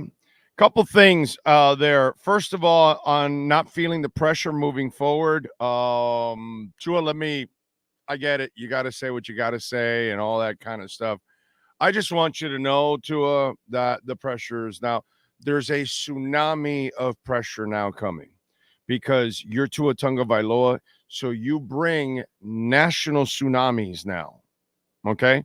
So ESPN and Fox and whatever, Amazon, whatever's left over, all those other things out there, and every platform out there, whatever's left of radio stations, they're all going to be questioning you. And those that doubted you are now have gotten all the ammunition they need now to put you completely out. So pressure is going to build because that doubt will be swarming all over the facility, and the front office and the coaching staff is also going to hear it because media locally and nationally is going to be asking on a consistent basis. So that's going to then fall on you. So next year, if you don't perform and start playing at a higher level, then you're going to really feel the pressure, and it's coming just for you and for Mike McDaniel. By the way, at the end, were you hearing about how calling in the plays and then it's so late in it that you don't really have time to change? How do you think that helps your quarterback? You guys want to help me out on that? You Tua haters out there? So if you take too long to figure out the play, he just gave you an example. He probably told you too much, by the way. Tua, sometimes he talks too much sometimes. He slips up because he's too brutally honest. But he just served up McDaniel there. Maybe he didn't realize it, but he just served up McDaniel there by just telling you some of the things that goes on in the middle of a play. If you get it in too long and then everybody's in motion and you got to run the play, you're stuck. You see the defense, you're stuck. Now, life is a chess game, okay? Because checker's a little easier, but for chess, you're thinking 2 or 3 moves ahead. So Tua, that you play with a dysfunctional head coach that clearly has dyslexia for play calling, okay? So since you have a dyslexic play caller, okay, named Mike McDaniel, then he's going to put you constantly behind the 8 ball. Don't give in and make the bad decision, my brother. If Claypool's not open, don't throw it. If Cedric Wilson, you can't make that throw at that moment, then throw it away, my man. So, I got to give and take too. You know what I mean? As much as I love Tua, as much as I believe in Tua, because I still think he can kind of turn the corner here. Overall, I'm not off the bandwagon like some of you out there, but I'm not going to bullshit you, and I'm not going to bullshit about Tua. Okay? But I know Mike McDaniel's not helping him. I know he's hurting him at times, and that was a perfect example there that he allowed you to put it in there, right there. In fact, let's get to it with our Welt and Rayom Miami Dolphins report with the one and only, well, David Furones. All rise, football fans, as the Welt and Rayom Miami Dolphins report with David Furones is in session. Welton Rayom has more than 62 years of litigation experience handling insurance disputes. They are committed to resolving even the toughest insurance claims quickly. Call them for a free consultation. 954-966-4646. Here's Miami Dolphins insider David Furones. All right. What a mess. What a mess. So how was the walk? Well, the walk was surprisingly manageable coming in. I'm bundled up. It was single degrees. It still wasn't in the negative at that point. But let me tell you, I just went out onto the field post-game to shoot our quick little Sun Sentinel video with Chris Perkins. And I was just out there for 5 minutes, and my hands inside of gloves were freezing. I could not move those fingers. So the walk back, now that it is much colder, deeper into the night, is really going to be challenging. So that'll be that'll pose a greater challenge. But this weather is real, let me tell you. I can imagine. By the way, Welton Rayom can help you out in Dade, Broward, and Palm Beaches. 954-966-4646. Even one of our listeners in Orlando hired Welton Rayom. They also have an office in the Keys. So an office in Hollywood, an office in the Keys. Call them: bankruptcy, condo damage, criminal defense, personal injury, commercial litigation. Call Welton Rayom, 954-966-4646. All right, my brother. This was a terrible performance. Obviously, the offense failed once again. And the two guys that are going to be, the talk of the entire offseason is going to be Mike McDaniel and Tua Tagovailoa. Unfortunately, both guys did not perform well. And especially for me, Mike McDaniel is probably the biggest issue with the Miami Dolphins going into the offseason. Not that you're going to fire him, because there's no chance he's going to get fired or anything like that. But I think he's not a play caller. He's one of the worst play callers I have ever seen in my life. He's a play designer. Yeah, he can design plays, but he has no rhyme or rhythm to anything that he does out on the field. And what's obvious, he cannot see. And his team is constantly unprepared. So your thoughts on McDaniel and Tua? Yeah, for McDaniel, I mean, it might come down to just his pride, his own pride. If he wants to go ahead and give up those play calling duties to either an offensive coordinator, Frank Smith, who is up for head coaching opportunities, that maybe you want to delegate that to Frank Smith, see how he can do at it. But and then allow Mike McDaniel to go ahead and give yourself an overall greater look at the team and handle things as a head coach. Now, he was a first-time play caller when he started doing it as a head coach. He wasn't doing it as offensive coordinator of the San Francisco 49ers in 2021, his one season as OC, before quickly moving up the ranks to head coach. So that'll be something that he has to take an introspective look at himself and determine if he truly believes that he can do it while also calling plays, and if he can see it and say, all right, we're much better off if I delegate this to maybe Frank Smith and he can just focus on that as an offensive coordinator. And Tua, now, I wasn't going to make some grand judgments on him in a game that's the fourth coldest in history, and I'm not going to make the excuse for him either. But, you want to see him win big games, and this was another opportunity to win a big game, and he didn't do it. So, in fact, it turned into 3 consecutive to finish the season. It's not just win, dude. He didn't play well, period. Yeah. You could lose the game and play your ass off. You know what I'm saying? And I'm good with that then. It sucks. You have to live with it. But he didn't play well at all. And so that's the other problem on that, too.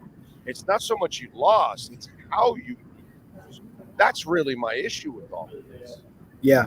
You can tell he wasn't in a rhythm. The third downs were a huge issue. They went 1 of 12 on third downs in this game. So unable to sustain drives.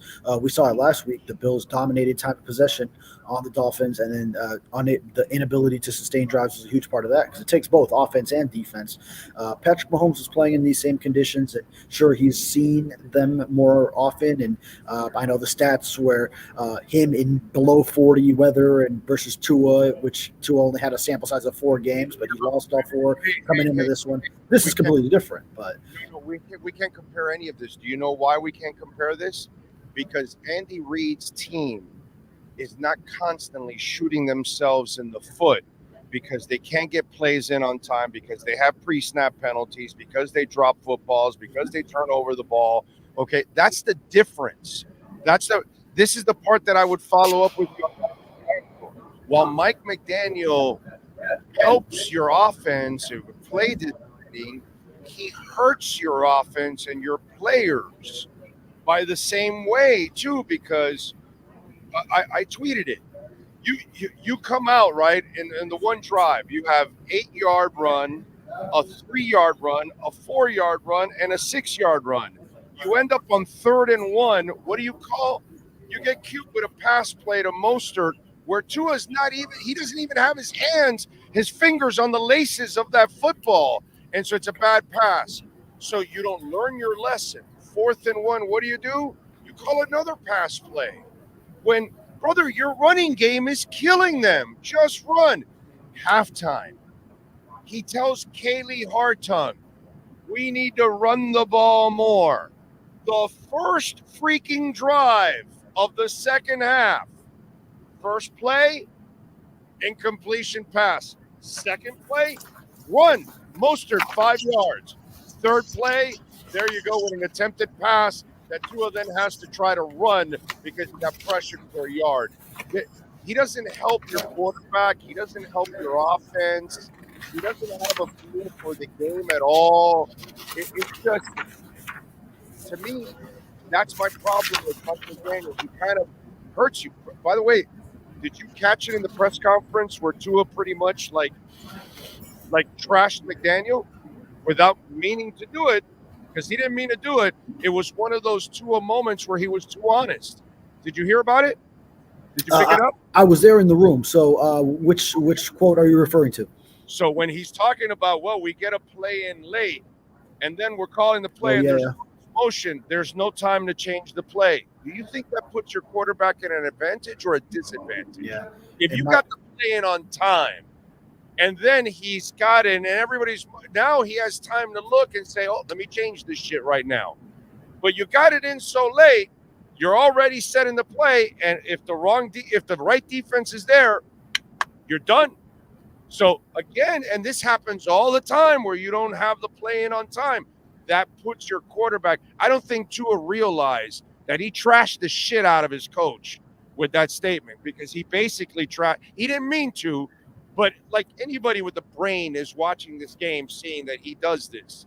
And so to me, this is a major problem right now for the front office. And I don't even know if Stephen Ross is smart enough to figure this out.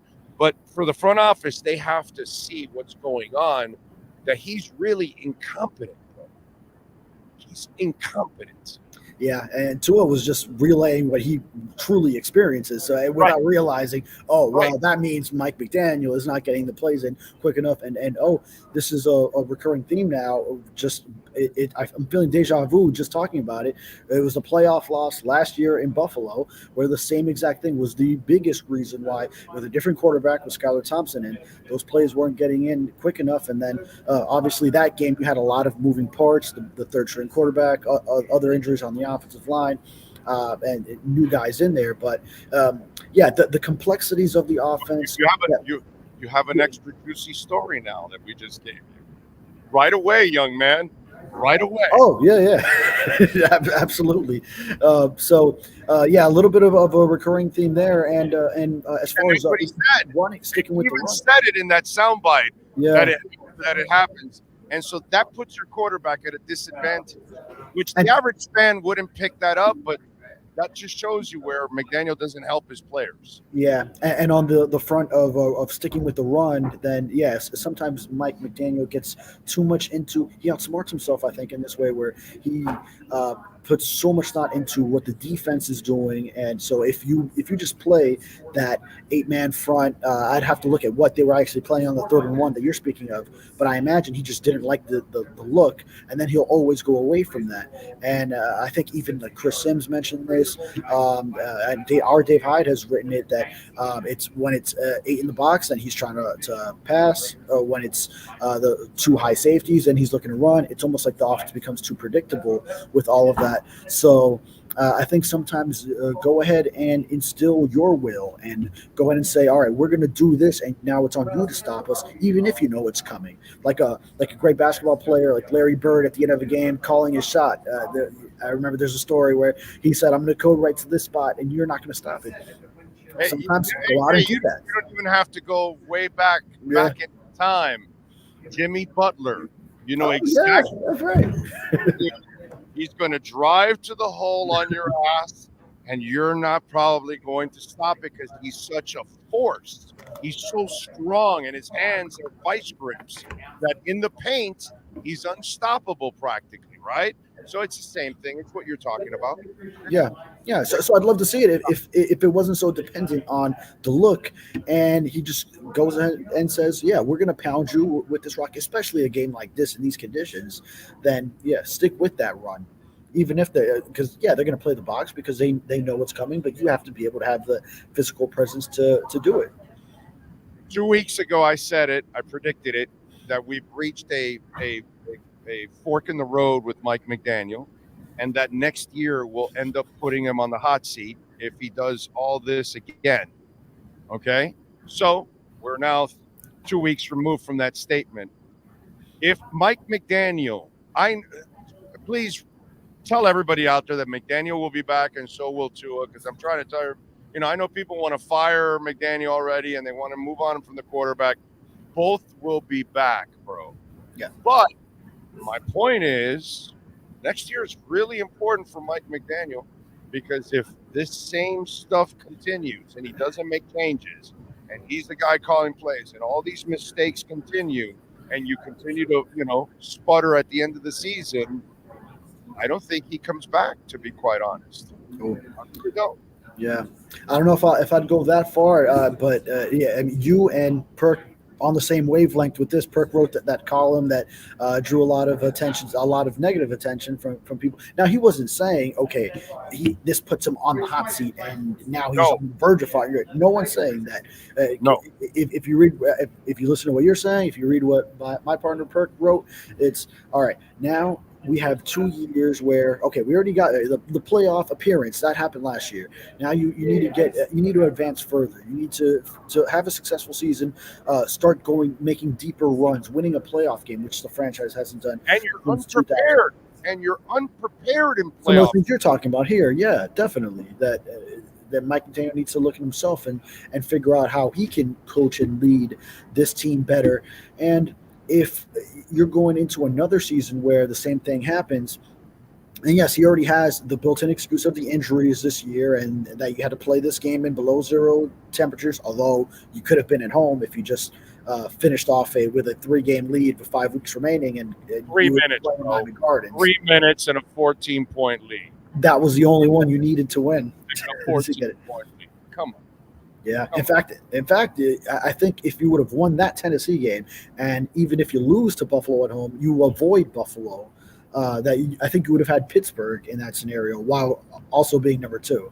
But all that is obviously a moot point at this point. But then these are questions that are going to go into the offseason, go into next season, where it's not hot seat yet. It's just can he prove that he can lead a contender? That's one thing. He's a great coach. He's a great play whiz, mastermind. All those things offensively. Yeah, he can do a little better with the play calling and situational stuff, which he needs to improve. That's another thing he needs to do. The streamlining the replay flow, however they do it. He won one tonight, bro. Yeah, he won one tonight. Woo! Break the champagne open. Yeah. All right, so here's the real question we got to ask you now because people want to find out. Okay. All right. It's Tua there. Okay. Yes. So I said this last week, and nobody is a bigger Tua backer than I am, but I'm also objective as a mofo. And I said last week, you can't pay him. And I'm going to back it up again this week. I'm making him play on the 5th-year option. I don't care if he and his agent get pissed off. Too bad, so sad. My brother, you've got to come back and play responsible football, and then we can pay you. Now we know you can stay healthy because you're playing smart football. Now I need you to play responsible football and take care of the football and win in some of these moments, and then we can pay you. They can make him play on the 5th year. They have tags to control his ass. So, and he has nothing to stand on to get mad. He did not get better here, unfortunately, and in key moments. I personally, if I'm Chris Greer and McKenzie and Allen, I'm telling his agent and him, hey, I'm sorry, guys, but we're going to need to wait another year on this, and we're going to have to see how it all plays out, and then we'll talk about it next year. Your thoughts on that?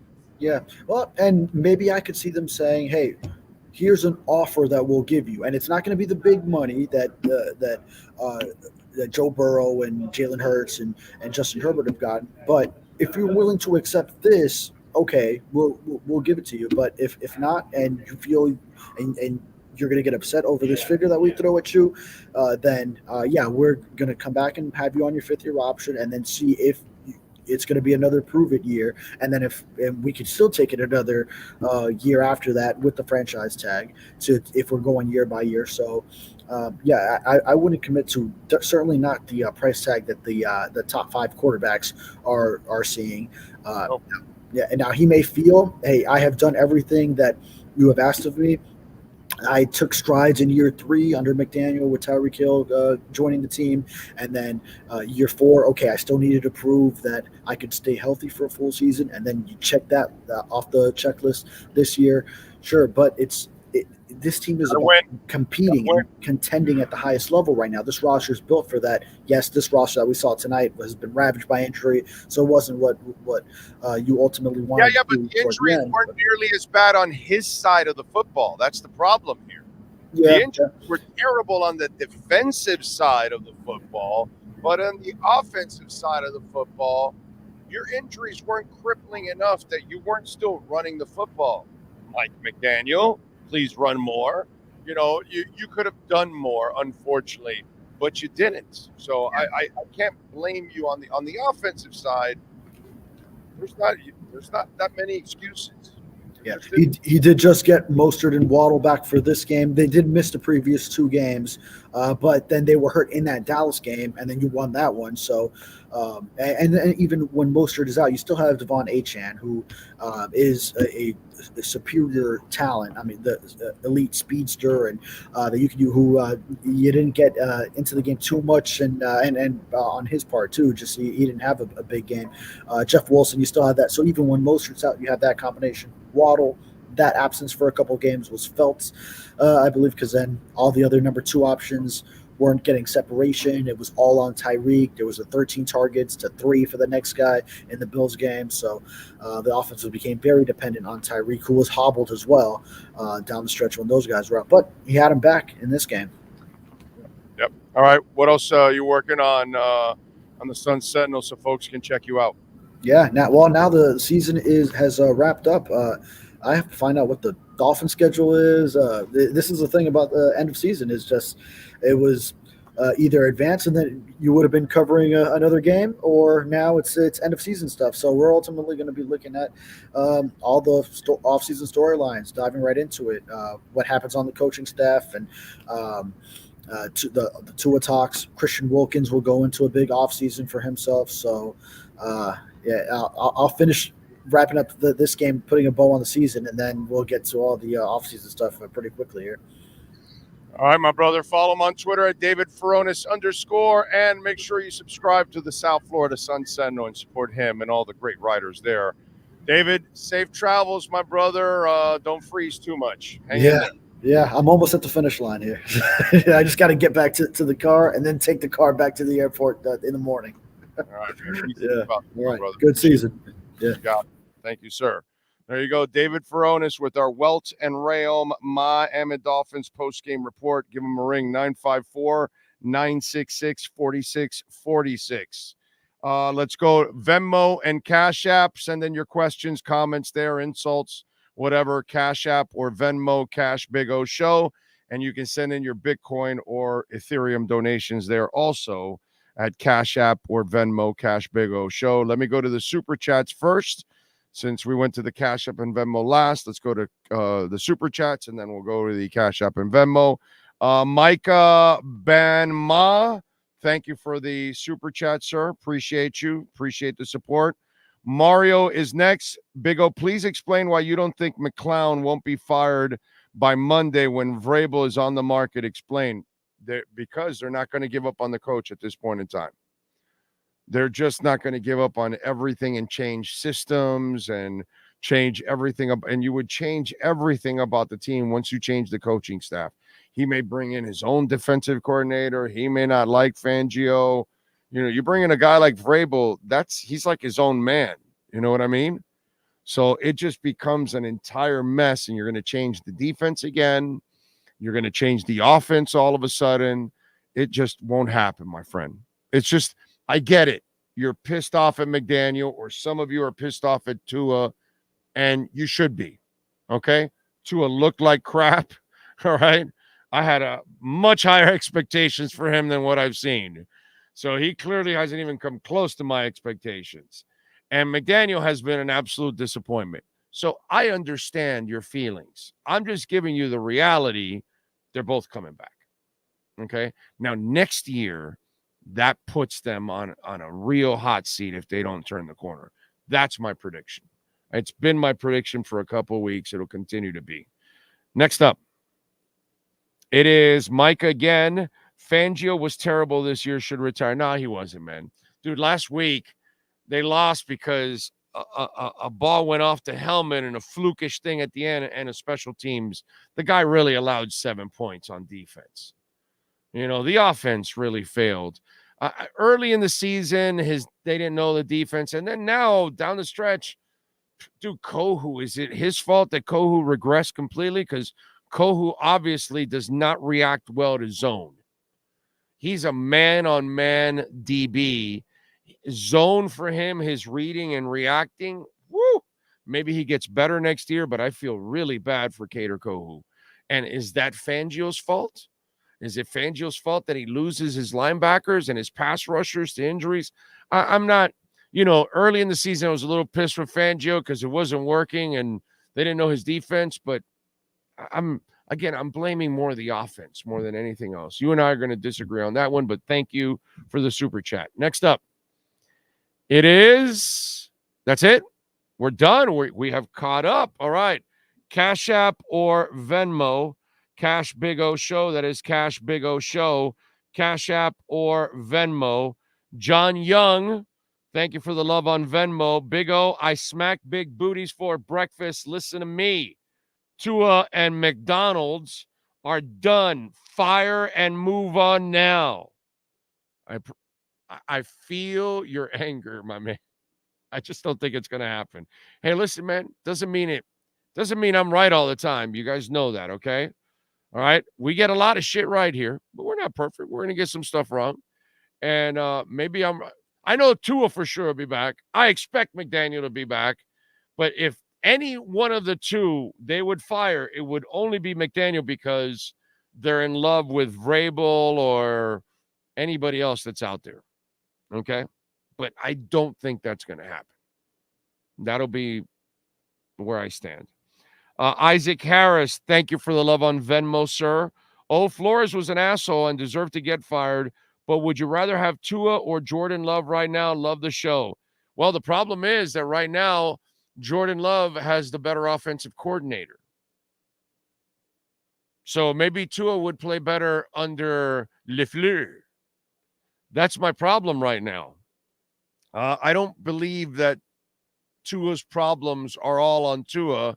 I think a lot of it has to do with McDaniel getting Tua and getting his offense just completely discombobulated. I don't think he's a good coach, to be quite honest. He's a play designer, not a good coach. Teresa Vargo, thank you for the love on Venmo. I am at an absolute crossroad with the Dolphins. I love Tua and love McD, but how can we pay Tua? He has proven nothing, and McD is a glorified play designer. How do I stay positive? Well, you don't have to stay positive. We can all be Dolphin fans and be pissed. We can be Dolphin fans and not be positive or be negative or be doubtful about somebody's ability. I never believed in Ryan Tannehill, ever. I never thought Ryan Tannehill could be a guy. So it happens. It's not going to stop me from rooting for Ryan Tannehill. Yeah, I root for his ass. I don't think he's going to make it, but I rooted for him. You know what I mean? I don't think that Ray Lucas is going to win you a lot of games or Cleo Lemon, but I'm going to root for him because we're Dolphin fans. We have no choice. You know what I'm saying? That's all it is. We have no choice. Cash App or Venmo, Cash Big O Show. That is Cash Big O Show. Cash App or Venmo on Cash App. Marco Ferrante. Thank you for the Cash App. Thanks, Owen Sean, for all you do. Appreciate you, my man. Thank you, Marco. What else? Justin Schneider. Thank you, sir. He just sent in some Bitcoin. Damn. Love it. Love it. Several Bitcoin donations today. Appreciate it. Thank you, Justin. Very nice of you, sir. Very nice. All right. Thank you.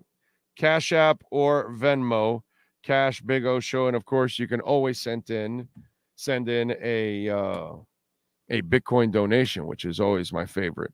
John Vasquez, I think, is the next super chat. McDaniels looks clueless on the field. He does, John. He plays, he coaches a clueless game, basically. All right, let's hear from McDaniel. Sean, should we hear from McDaniel? Let's go. Let's hear the excuses and the ums. Can you count the ums? It's actually 18 minutes long. It's 18 minutes? I don't know if I could take 18 minutes of McDaniel. And the long, drawn-out... Just tell me when you want to cut it.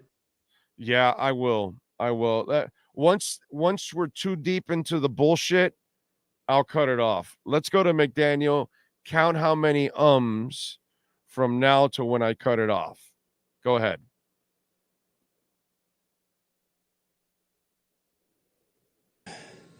Not in the appropriate place to kind of reflect on the entire season. I think the thing about this team and a team sport was we had goals that weren't accomplished tonight. And, I think, one of the reasons that it hurts so bad is because nobody on this team really harbored all the excuses. They kind of, whether all the different variables that people would talk about, injuries, weather, all that stuff.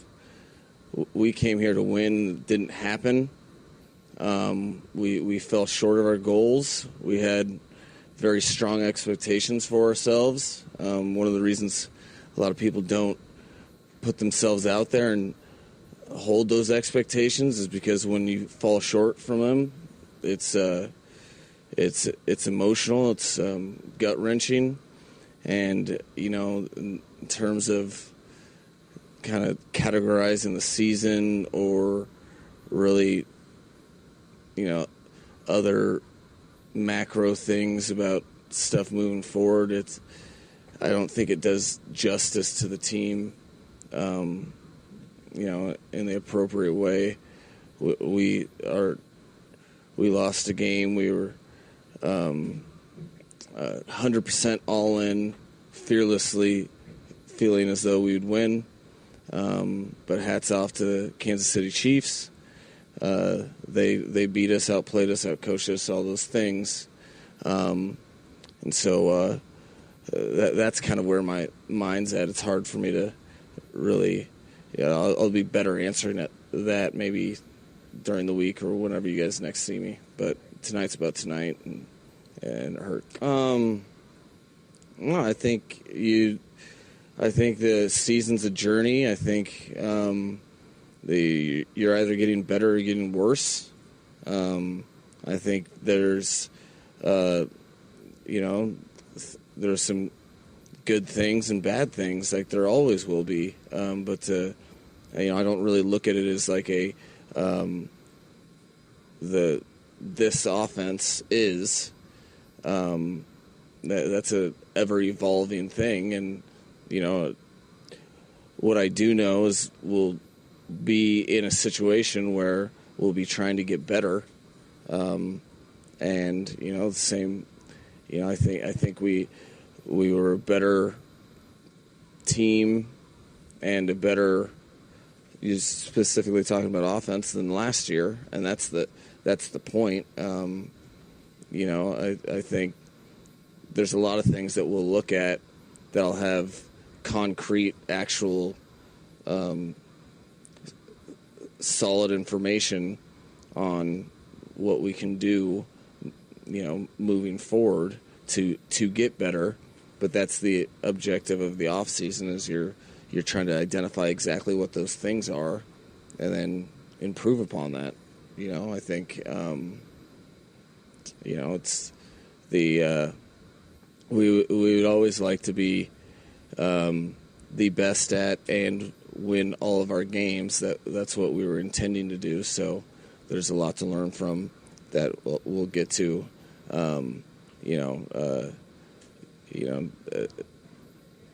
fast and furious as the offseason begins.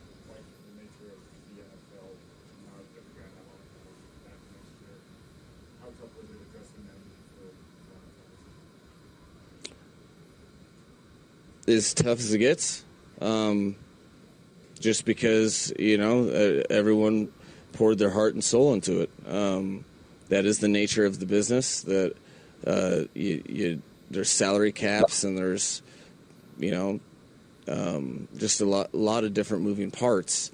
So that's one thing that I know this team didn't run from.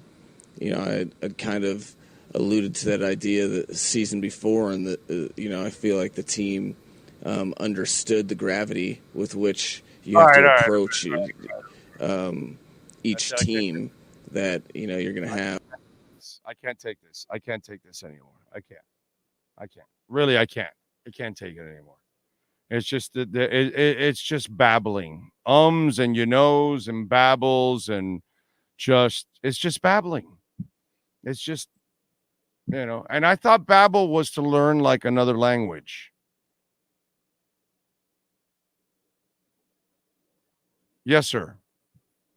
The knees count, I got to 48, so I'm not sure. And it's only that was only 2 questions. Okay. I mean, if we hold on for all 18 minutes, you can't have a drinking game like this. You would die. You would have alcohol intoxication if you had a drinking game that had to do with Mike McDaniel's and your nose. Okay? I mean, that's it. Wow. It's just absolutely brutal from the get-go, dude. Just brutal. Brutal. Oh, man. And you know what? When you don't win, it's just the jokes aren't funny anymore. You don't have the patience to listen to the explanations, especially these long, drowned out explanations where McDaniel is constantly thinking so hard about what he's going to say on his next word. Because he wants to, he is an intelligent guy.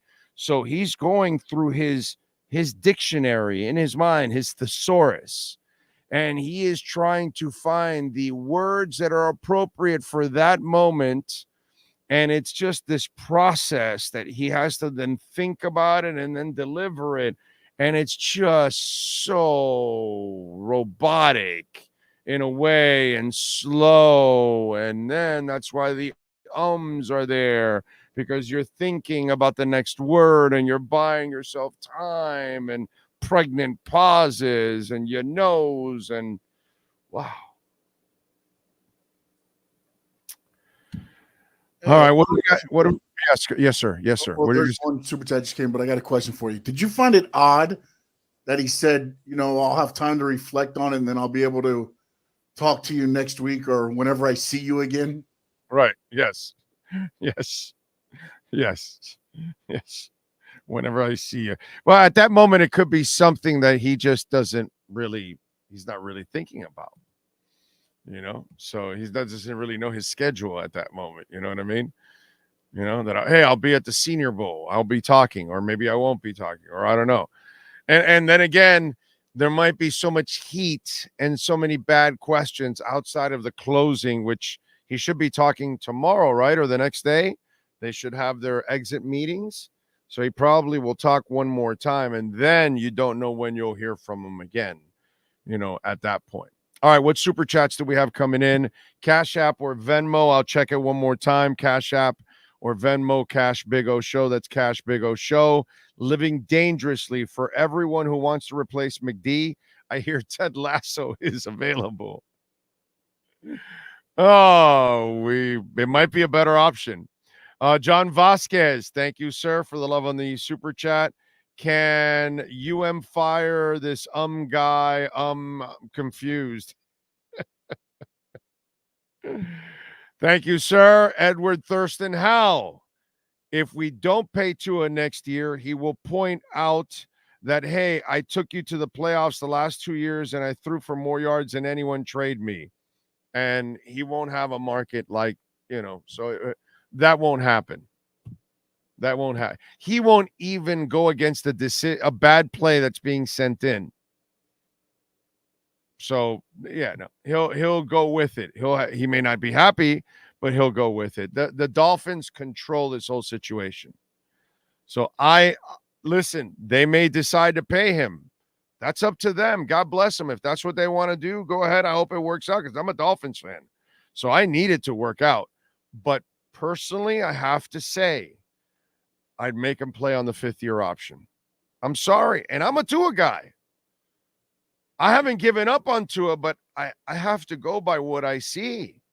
And I have to make him play another year without a big deal. I'm sorry. Or maybe, by the way, Furones was onto something. What if you offer him a 2-year, $60 million deal? So 22, right? Was 22 and a half was the tag. And 40, 45, 50 is what they're paying the top echelon. You tell them, hey, listen, you unfortunately haven't proven it, but we're willing to give you 60 over 2 years, 40 guarantee or something like that. And you do something like that. And so you buy yourself a couple of years, you give them a decent sized contract, but not elite because you haven't proven to be elite. And then that gives him some security and buys him time to kind of prove again. Maybe something like that. Personally, for me, I would tell him, hey, guys, we appreciate it. We love the progress you've made, but it hasn't been enough for an elite contract. We're going to have to play through the final option year, and then we'll talk contract again at the end of next season. And that's it. And you control everything. So, sometimes you got to play hardball, okay? And I'm a big Tua guy. I still believe he can be an elite passer. But I know what. You know what? I just thought about this. Holy shit.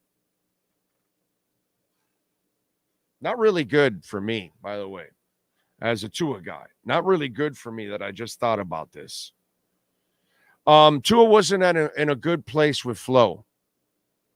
And it showed, and it affected his play. You watch Tua now, he's not in a good place with the way McDaniel calls games, and it affects him. And he's not that guy that mother F's a situation where he needs to, which this is the kind of situation where you see what he was talking about at the end of that press conference. What do you think Dan Marino does to Mike McDaniel if he's constantly sending in the play late? I'm sorry, you young people have no idea what the hell I'm talking about, but Dan Marino wasn't going to take shit from anybody. Okay? Dan Marino to this day, I bet you, doesn't take shit from anybody. Okay? Dan's one of those dudes. Just one of those guys. Okay? Not going to take shit from people. Tough dude, fearless, his way, and he wasn't going to deal with incompetence. If you drop footballs, you people have no idea what Dan Marino would do to Tyreek and Waddle. You have no idea. Because if Clayton or Duper or anybody else just made a screw up every once in a while, which they did because they're all human beings, Marino was ripping your ass right there on the field. So Tua doesn't have that in him. That's not who he is. But I will tell you this, one thing, while he's tough in dealing with all this stuff, he's not that mother effer that is going to challenge the people, the authority around him. And Marino would be ripping McDaniel an ass for sending in plays late and putting him at a disadvantage. In fact, if he would have taken too long, Marino would have called his own play. That's what would have happened. And remember, what did I tell you last week? I told you Tua has to start having a little bit of an edge. He has to start thinking for himself at times because you're out there all the time.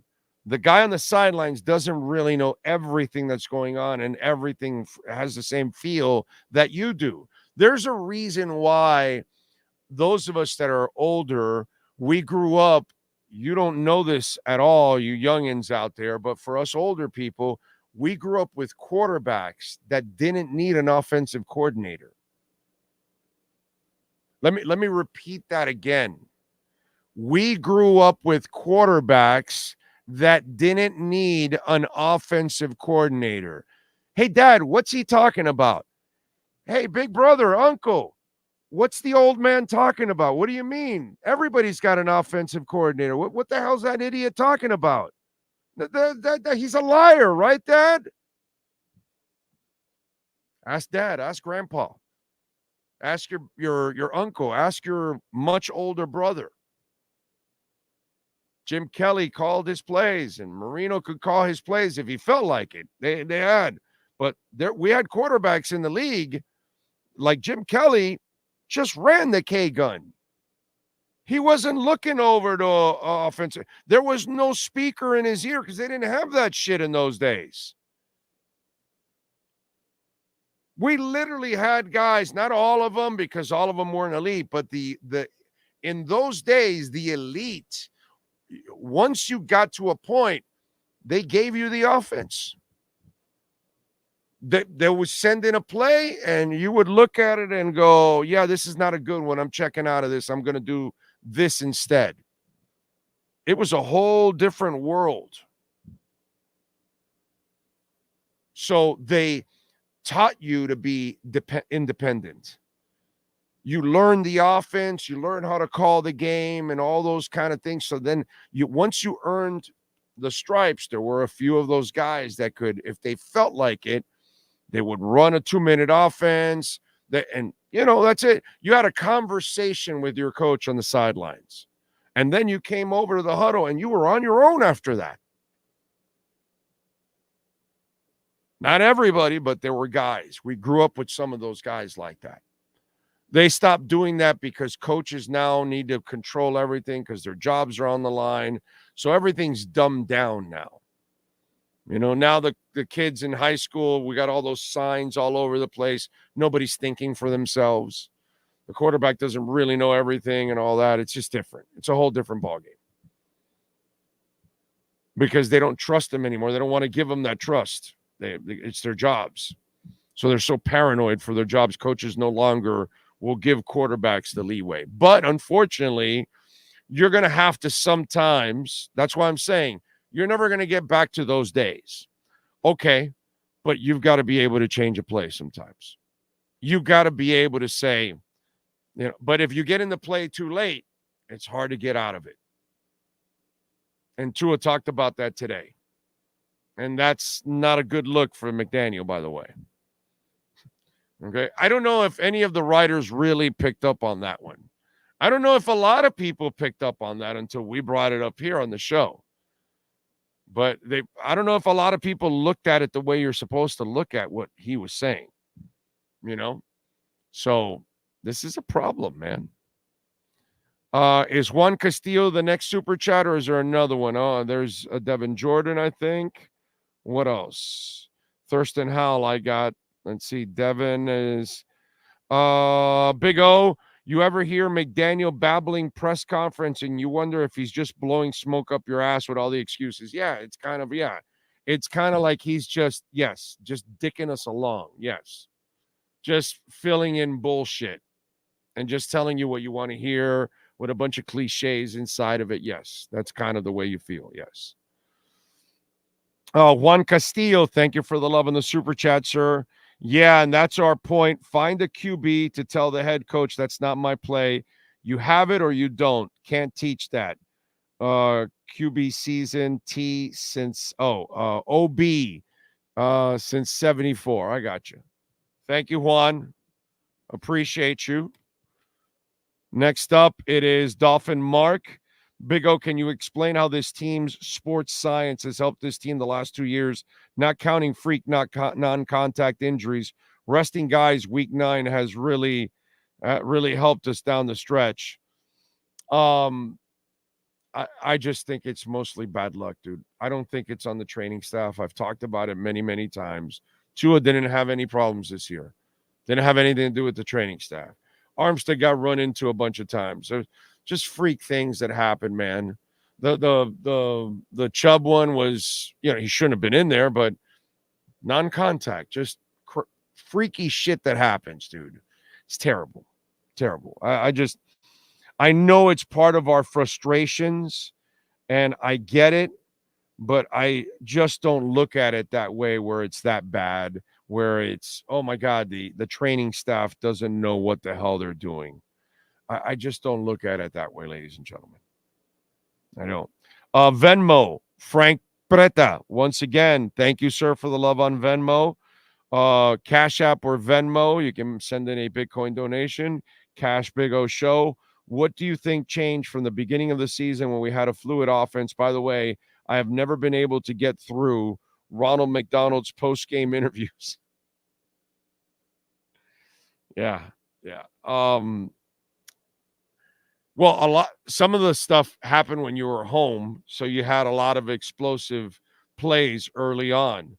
But I think as the season went on, they figured out the offense, they figured out a lot of the motion and what to do against it. And so they kind of understood what they were going to do, depending on what kind of look they gave them. They knew what to expect, pretty much, as you heard even Furones talk about that kind of stuff. So I think that was the problem. That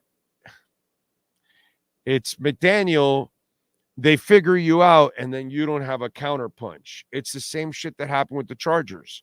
The Chargers stump you. You didn't have an answer in the game. You had to wait an entire year to then have the game plan to answer it. And I'm sorry, dude, you got to answer right away. In the next quarter, in the next series, in the next half, you got to answer. And McDaniel has no answers for when he gets stumped, which is like crazy to think that you're not intelligent enough to counter and figure out what somebody's doing to you, and you have no answer to it. That makes no sense, ladies and gentlemen. That makes zero sense to do that. All right.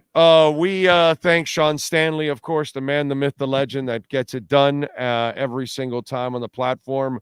We're off tomorrow. We get to spend some time off and relax and recharge the battery. We'll be back on Monday morning at 10 a.m.